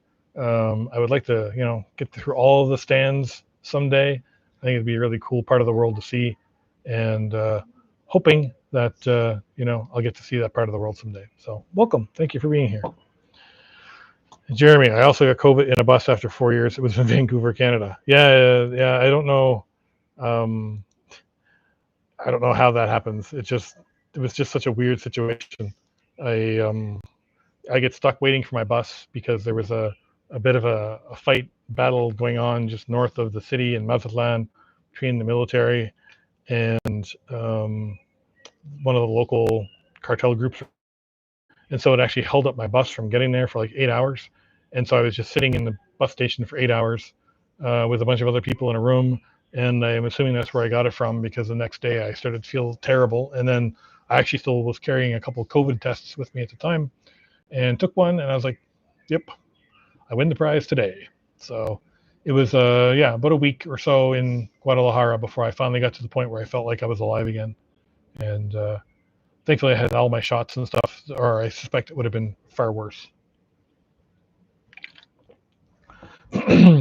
What do you think about the city of Campeche? Do you realize that there are no waves on the sea? It seems like time does not pass very quickly there. Campeche was a really cool town. So Campeche, if you don't know, is sort of in the Yucatan Peninsula, and it used to be a haven for pirates. So they had a lot of problems there with pirates back in the day, and so they actually built a wall around the whole city of Campeche. And it's one of two walled cities that remain now in North America, the other one being Quebec City in Canada. And but I really liked it there. It was really cool. It was hot when I was there. It was so hot. but it was also a place that had a really big fight about video fees, but that's another story for another time. But it was also a nice launching point to go to some of the ruins, and it was also the point at which I tried out the Tren Maya as well. That's actually where I arrived into on Tren Maya, which was a really cool experience. And but yeah, I liked it overall. It was a nice spot, and it was one that I don't think a lot of tourists stop at. I didn't see very many other tourists when I was in Campeche, and I would definitely recommend it to people if they're in that part of Mexico. That's definitely worth a day or two to stop and check it out for sure. Speaking of Campeche, did you know that since you stopped your watch, it's been attacked by pirates daily? Well, that's because they probably saw me, and I was tired of waiting for them to show up, and so they must have been waiting for me to leave. And then as soon as I did, whatever. Tren Maya video was your turning point. Yeah, I mean that was sort of the first bump that I had on this channel, which at the time really caught me off guard. I didn't expect, any kind of attention in that video. It was just something I had done kind of as a personal thing for me. I was like, I want to try the train in Mexico and see what it's all about. And then that video went really well. And it's actually been supplanted now by my 51st birthday video. Has actually taken over as my new #1, and the response to that video has been, beyond anything I could have ever comprehended.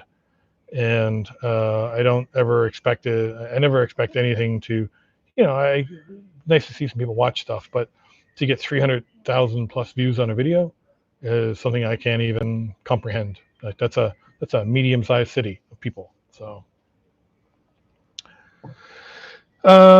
Train people are crazy. Yes, that fight, the fights in the comments on that Tren Maya video nearly caused a civil war. Pretty close, I think. And but it was fascinating to watch and to read about and to learn all the politics behind it and all that sort of stuff. So, hello, my name is Byron. I live in Maryland. I just watched a video where you filmed on the Plaza de la Constitucion 3 weeks ago, I think. Guatemalan, and I'm glad that you took the time to visit. Hope you come back someday.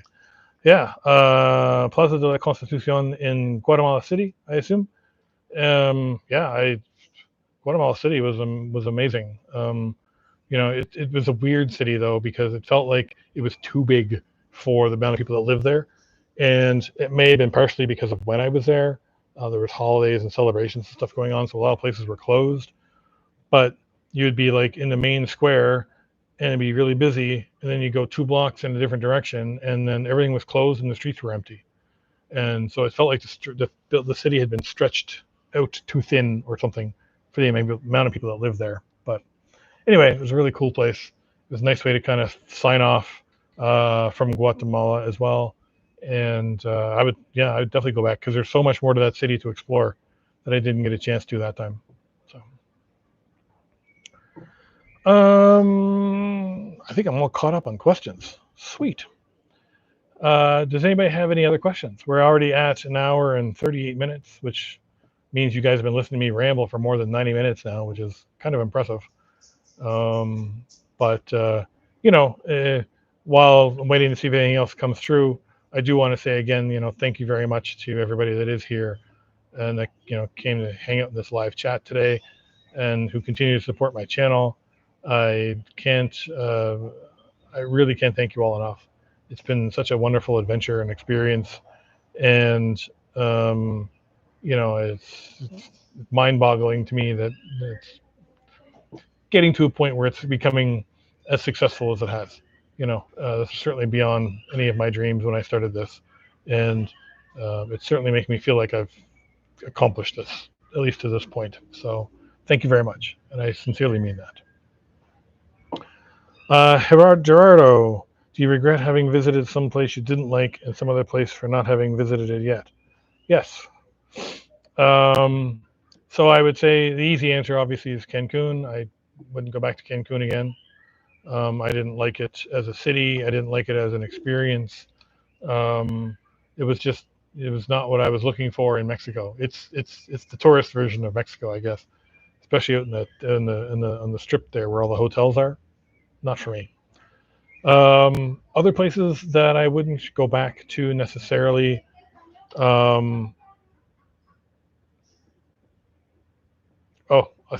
I'll get back to your question there in a second. Yeah, so as far as regrets, I would say really that's the biggest one for me. Since then, I can't really think of anywhere where I was like, oh, I didn't like that place very much. Um, there's aspects of certain places that I found annoying. For example, Playa del Carmen in Mexico. We'll just pick on them for a minute, since I spent some time there now. I really like Playa. It's a cool little town. It's like Cancun, but without the airport, so it's a harder place for people to get to in some cases. I liked it a lot better. But the taxi situation in Playa is out of this world. There's no Uber. There's no anything like ride sharing of any kind, except for some. It's called InDrive or something. It's some weird app that is there now. The taxis in Playa and the groups that run them are very aggressive towards maintaining the status quo, and I think it really hurts a lot of the tourism in that town based on how they behave. So that would be one thing that I would say about Playa if I had to pick on them a little bit.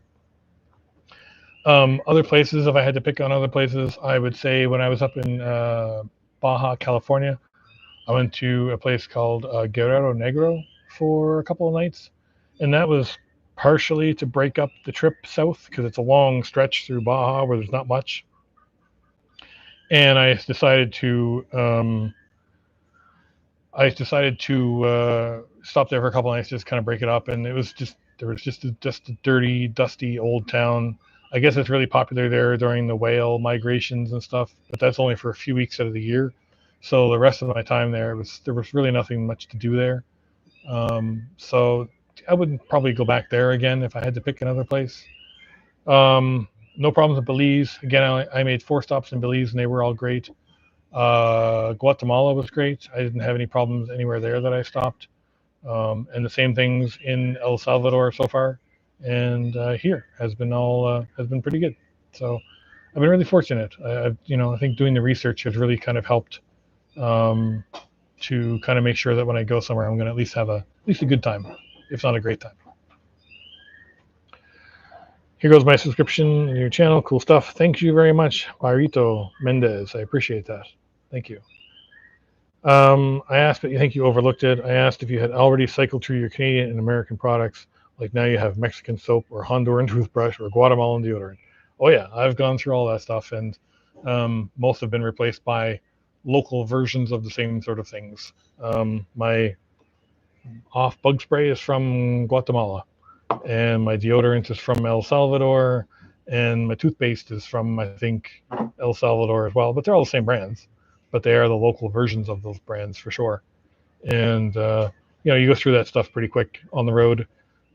Toothbrushes, toothpaste, deodorants, bug spray, those types of things. Yeah, it's pretty easy to go through those. Luckily, I haven't had to replace much in terms of like clothing, things like that, with the exception of that I've lost so much weight that I've had to shrink down at least one shirt size in some cases too. So that's been a nice perk.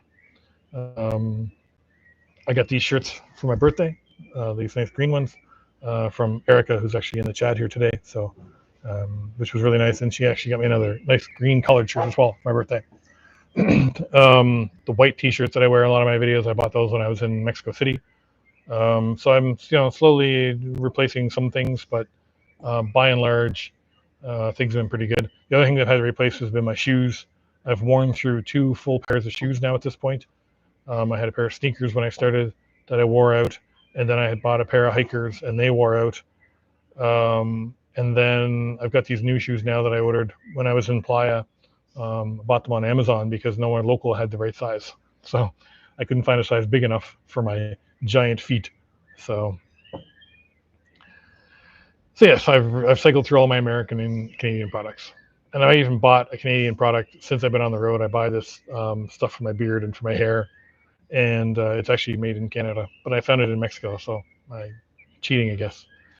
Collectivos in Playa worked well, and I liked it a lot too. Yeah, Collectivos were good, but they're, again, the local collectivos, I always have a tricky time trying to figure out where they're going, especially in the big cities, because they move around so quickly.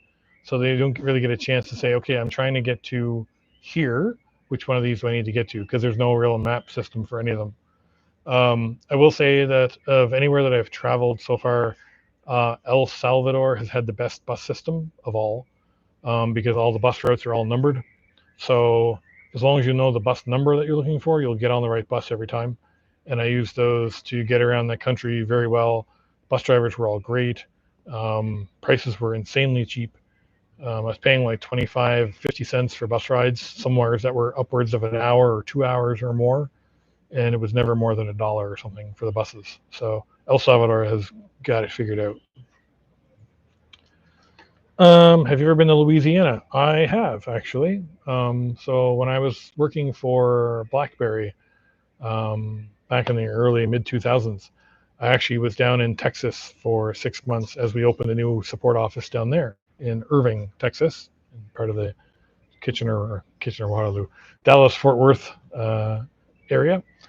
And when I finished up my time there, my parents, hello again, actually flew down to Texas, and we rented a minivan and we did a road trip from Texas over to Florida, where they had friends staying, and we ended up meeting up there ultimately with them. And through that trip, we went through, Texas. We went through Louisiana. We stopped in New Orleans for a night. We went through, Mississippi and Alabama, that little piece of Alabama that sticks down through Mississippi, and then over to the Florida, and then down. It was a great time. We had a wonderful trip, through that whole area. And I love New Orleans. And if I had to pick a city in the States, I would go back to New Orleans. Would certainly be one of those for sure. I blend right into the jungle. It's like my camouflage, I guess. Excuse me. Have you ever done a video on your gear? Yes, I have. There's actually a video on my channel. Excuse me. That goes through all of the gear that's in. I carry 2 bags with me. My backpack is usually just like my clothes and all that sort of stuff. And then my front bag has got my laptop and all my tech gear and all the junk drawer, as I call it. So yeah, there's a video on my channel. If you go in and look at, what do I carry for full-time travel, kind of gives you a breakdown of everything that's in there. And then as well on my website, WanderBeard.com, there's actually a gear list there with links to Amazon if you want to pick any of that stuff up. It's got my referral code in it. Doesn't cost you anything. Gets me a few bucks on the side if you use my referral code. And fun fact, if you use my referral code and then buy something totally separate of those things within a 24-hour period, I also get referral from all that stuff too. So if you want to support my channel, that's a great way to do that. It doesn't even cost you anything because it's all the same price. BlackBerry, did you know it was going to die so hard, or were you gone by then? Oh, we knew. Yeah, we knew. I was there when Apple launched its iPhone, and all through that whole, next couple of years after that. But we were all watching at the time, and there was a very different attitude between the owners of the company and the staff in the company. We all knew we are in trouble, and the owners of BlackBerry at the time completely dismissed it. They were like, "That's just a toy. No one's going to use a phone without a keyboard." All that kind of stuff. So it was a fascinating rise and fall with BlackBerry, because I was there for a couple of years before all of the Apple stuff came along, and then after it came out, and kind of on the other side of it too. So, any spicy food? Yes, I love spicy food. I'm a big fan of hot sauces and spicy foods, and the hotter the better. I find that my tolerance for spicy foods has gotten better with time, but I've always been a big fan of it anyway. So anything that's got a good burn to it, nothing, and I don't mean like, I don't want to just sit there and like have my mouth feel like it's the skin's peeling off of it, but if it's got a good heat to it and a good flavor to it, that's where it's at. And you get to try a lot of different flavors and spices and stuff on traveling, so it's been a lot of fun. Do you feel healthier mentally and physically? Yes. Yes, and yes, and yes, and yes. Yes. I've been on a scale, but I know that I've lost somewhere in the vicinity of almost 100 pounds in the last year and a half. I know that I'm down, 2 shirt sizes. I'm down to the pants I'm wearing. I have to wear with belts now because they would fall down as soon as I took a step with them. So yeah, there's certainly physical aspects that have improved. The fact that I hiked that volcano in El Salvador when 2 years ago I would have been winded walking up a flight of stairs. So those are the things that physically have really improved. But more importantly, for me at least, is the mental aspect of things. For me, is so greatly improved. Um, I think one of the things that people don't talk about enough is mental health and how they're feeling about things and being able to express those things. And I was the same way. I didn't really talk about, mental health or struggles or any of that kind of stuff that I was having, and I struggled quite a bit. And I didn't know where I was going to go with this job. I felt like it was just kind of a dead end. I was stressed out all the time. I was, you know, the company never asked me to work longer hours, but it got to the point in my head where I felt like, well, I have to work extra hours. I have to make sure that everything's working all the time and all that sort of stuff. And it just takes a toll on you. Um, so yeah, I was not in a good place for, I would say, probably the last year or two that I was working at my last job. Working from home, we moved exclusively remote during COVID, and we stayed that way going forward, which had its benefits and its negative sides too. I had a couple of cats that helped keep me insane, or keep me sane from going insane. But then the last of those two passed in last half of 2023. So that kind of didn't help things either, because at least I had, with a cat, at least I had that to kind of unwind with. So yes, I think that mental health is a big one. And I think that people need to take care of their mental health in a big way, because stress kills people every day. And I think that people say, "Oh, I'm super healthy. I go to the gym all the time," but then they go home and they feel miserable and they're not doing very well and all that stuff. You're no better off. Mental health is so important, and I don't think enough importance is placed on it by people. I'll just push through it, or the old sayings, we got to man up or whatever. That's all not true. You really need to take care of yourself. And for me, getting out of that environment and into one like this has been amazing, and it's totally changed my outlook on life. It has, in many ways, I feel younger now than I did 10 years ago or 15 years ago. My head's clearer. I'm having a great time, and it's opened me up to be able to meet new people and form new relationships and have new experiences that will last a lifetime. So that is the very long answer to your very simple question. But you didn't come out in the movie, or did you? No, I was thankfully not in the BlackBerry movie. No. BlackBerry was my first smartphone type device in my late teen years. I missed the physical keyboard. I hear that a lot. People are like, "Oh, I wish we still had physical keyboards and stuff." And I guess my response to that would be, well, nobody was buying them, so I don't know where y'all were at the time. But BlackBerrys were a great device, and they had some really great security features that still today a lot of people don't have on their phones, and it's too bad with what happened. But such is life in technology, I guess.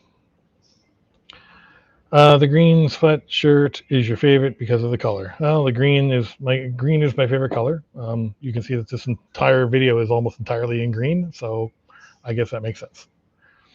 I've asked about your health because I'm software dev at 51 and I'm absolutely burned out. I'm doing this since I was 22. I'm always on call. My health is suffering, including mental. My last cat is 18. This all sounds very familiar, and I completely understand where you're coming from. I'm 51 now. I was in IT for 25 years. I felt like I was always on call because the company I worked for was an e-commerce company. And so they like to have things running 24/7, 365, which, when you're in that position means that you're essentially 24/7, 365, whether you like it or not. And so, you always get those 3 a.m. phone calls. Something's down, you got to figure it out, or whatever. And my cat was 18 and a half when she died, Oishi, the white one.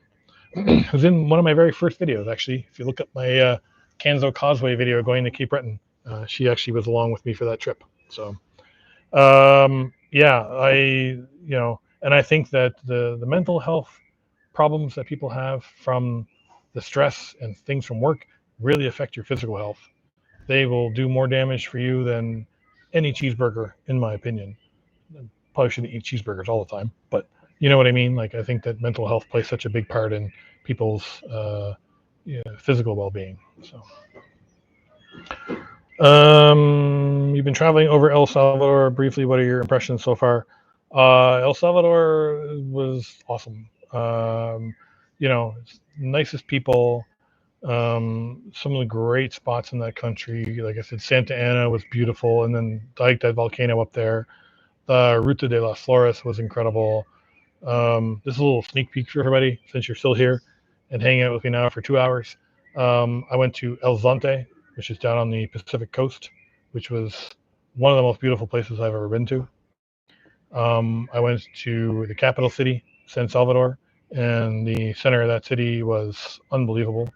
There's so much growth happening there. If you don't know, Google's new Latin American headquarters are actually in San Salvador. They've got this huge, beautiful glass building there now that they've just opened. And there's a lot of development going on there, and there's a lot of progress being made in San Salvador for sure.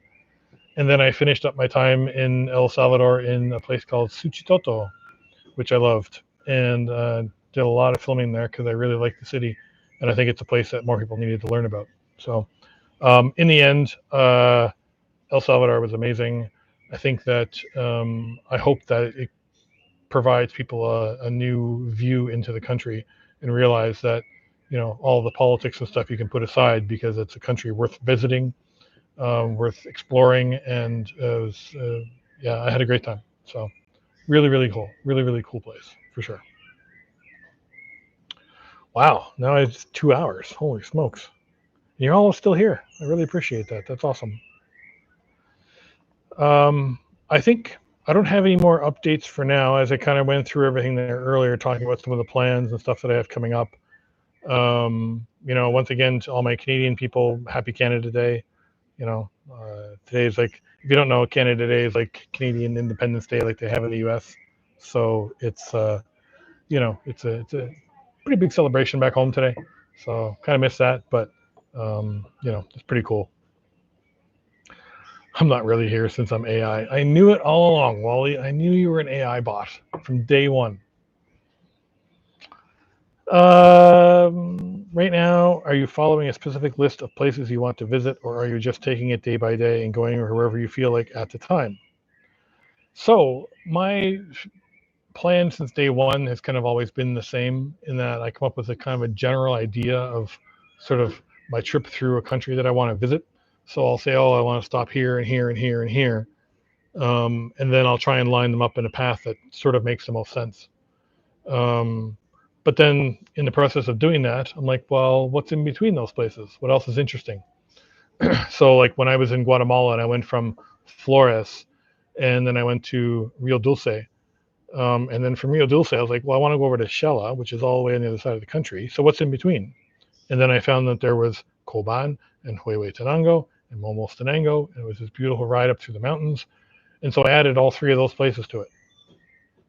And so that's kind of how I've done my trip so far. As even again, as I mentioned earlier, like I'm currently in Honduras at the moment, and same sort of thing again. I was like, well, what are some of the places in between these places that I want to go to that look really interesting?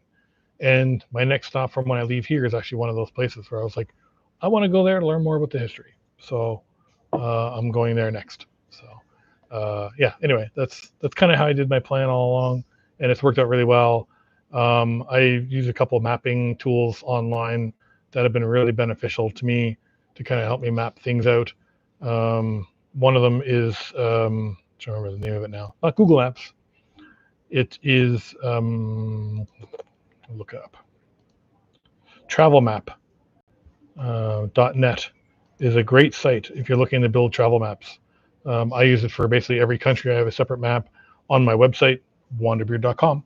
I have a map there that shows my, my travel through where I've been so far, all that kind of stuff. Updated. It's usually a stop or two behind by the time I remember to update it.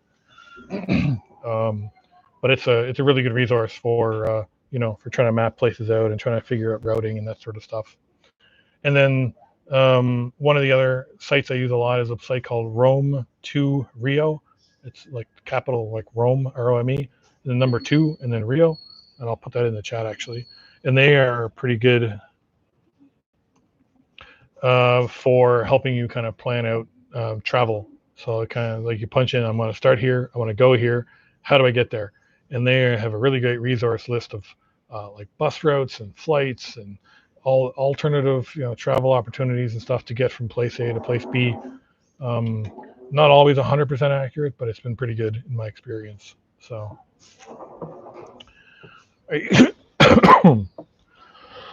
excuse me, still fighting off a little bit of a cold. So are you going to visit any more ruins?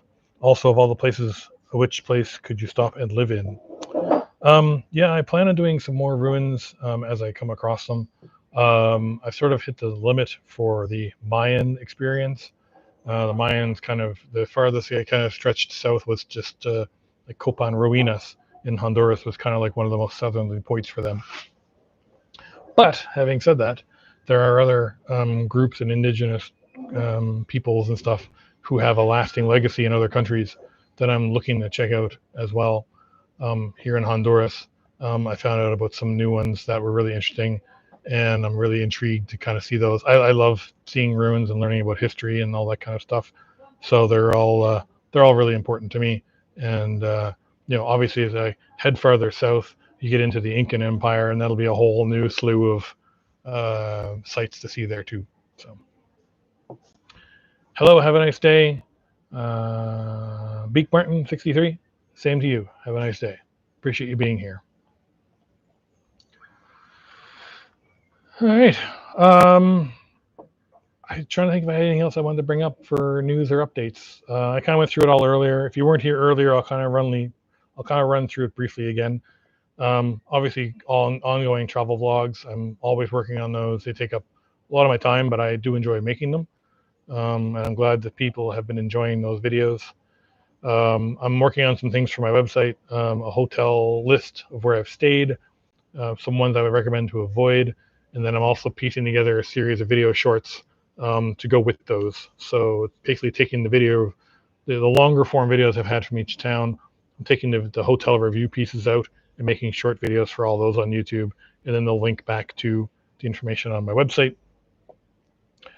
Budget guides and videos, just kind of briefly talking about the cost of traveling in each country, roughly what you can expect to spend, things on tips on how to find places that are good deals, because a lot of people just rely on booking.com or Google or something, and they think, oh, that's the best deal ever. And there's a wealth of information out there that you kind of have to parse through. So I'm going to hope and try and take out some of that work for people and put that list of at least the places I have found, on my website. Future travel plans, I'll be doing a video on that. I've got it actually mostly filmed already. It's just trying to edit it and put it up at a time when I can find that it works. And then some new merch. I'm going to add some baseball caps and some things with my WanderBeard logo on it. If you want to pick up one of those, they should be available in the next week or two. And a whole bunch of other stuff. I'm just always trying to pad out what I have already. More photos. Obviously, I have so many pictures to go through that I could add to places. And I really didn't do a very good job of blogging the experience on my website, really, for most of my, first year of my trip, really.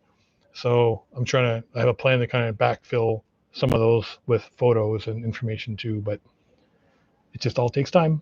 So would you ever consider the cost breakdown of all the money you spent total? Yeah, so I am working on something like that to kind of give an idea of what the costs are like when you travel. I'm going to do it by country sort of thing, so you can kind of get an idea of, I'll show you exactly what I paid for hotels, for example, and then I don't have specifics on a day-to-day for food budget, but I can give you an average cost. Like on a per day, you might spend $10 on food in Guatemala, for example. And then a hotel, you can get anywhere from $10 to $30 in Guatemala. I never paid more than $30 for a place in Guatemala the whole time I was there. In fact, it was, I think, only once or twice it was more than like $25. And they were all nice places that I had private rooms and private bathrooms and the whole bit. So it's surprisingly affordable to travel full time if you're smart about it, and you don't just go out and want to blow as much money as you can as fast as you can. So yeah, I will. Anybody else? Final questions? Did you ever imagine this channel would grow like this, like it has? No, honestly.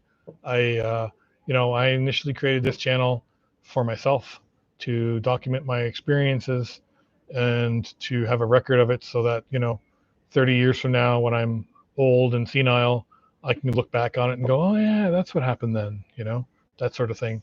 The fact that people have appreciated it as much as they have and continue to support me as much as they have has been just like, icing on the cake for me, and I said before there, like when I entered Mexico last year, I was around 700 subscribers, I think I was.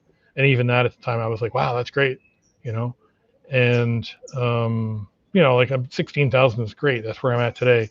And I really hope that it continues to grow because I really would like to continue doing this. And, it doesn't take a lot to kind of do this full time. I don't need 1 million subscribers and I don't need to, all that kind of stuff. But it's just, I want to keep working on it and continue to improve it. And, even continuing improving my video editing skills and that kind of stuff, adding new kind of topics and subjects and those types of things too is all part of it. So very good. Well, thank you. Like I said, it's all a learning process. Coming from an IT background, a lot of that doesn't transition over to this very well. IT, as I'm sure some of you know, is very much in the background. We like to kind of hide in the shadows, not talk to people. So being front and center in front of a camera, talking to a camera and talking to people while going through a crowd or, ruins and trying to describe everything, it's tricky and it takes a big adjustment. But I feel like I'm slowly getting better at it. So thank you very much. Have you experienced anything else dealing with folk religions like the Mashamon stuff? I know you're really respectful when it comes to churches and holy places. Yeah, so I'm not, as I've had to say a lot in some of my comments, I am not religious at all. I'm basically atheist. I grew up in a family that my grandmother was, and my grandparents were religious, but I've just never really caught on with me. I went to Sunday school as a kid and that kind of stuff, but as I've grown older, I've just learned that I'm going to respect other people's decisions. If they want to believe in a religion or believe in a faith or whatever, you go right ahead. And I will certainly never give you a hard time about it. But for me, it just wasn't something I could get my head around, I guess, or believe in. I'm too analytical. Like, well, prove it, So for me, it's, when I go and see these churches and go see these religious things, it's more of the cultural side of it and the historical side of it that interests me so much. As far as other folk heroes go, really not too much. The Mashamon stuff at Lake Aslan was pretty amazing.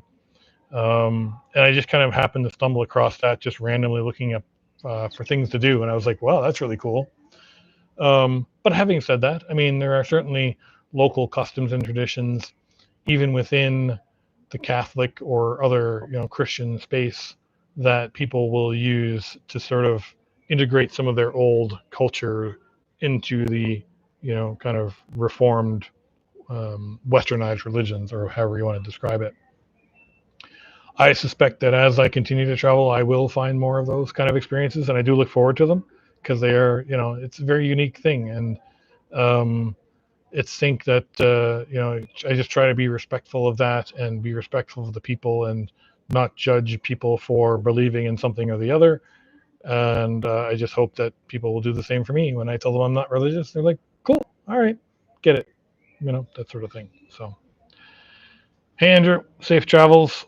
Hope everything's going well and that your flight back to Canada is A-OK.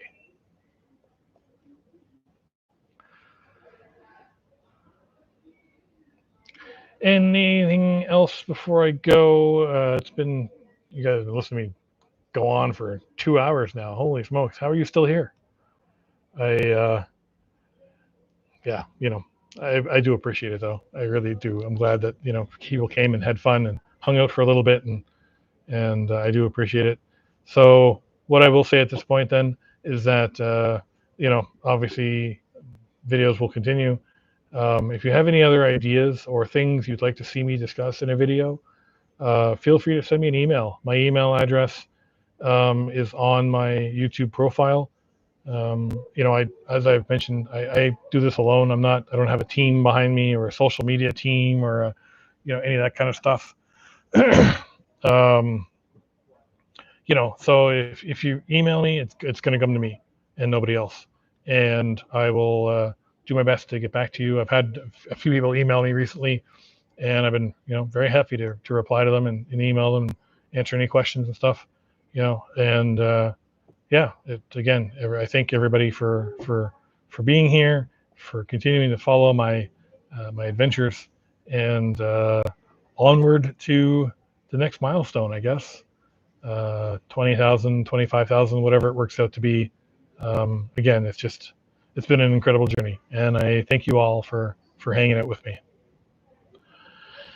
I'm hoping for a jaguar attack or for the aardvark to cross again. Well, that aardvark last night was wild. I was not expecting that at all. I think I could do it without a jaguar attack, though. At least on me, for sure. Maybe on an aardvark. Truly an inspiration, Ian. Gracias. Thank you very much, Melanie. I really appreciate that. And yeah. All right. Well, I'm gonna wrap it up here. It's been 2 hours and 12 minutes, and I'm out of water, so I need to go get some more because my throat's getting dried out again. But thank you very much again for everybody for being here. Really appreciate it. Have a great day, and I will see you on the road.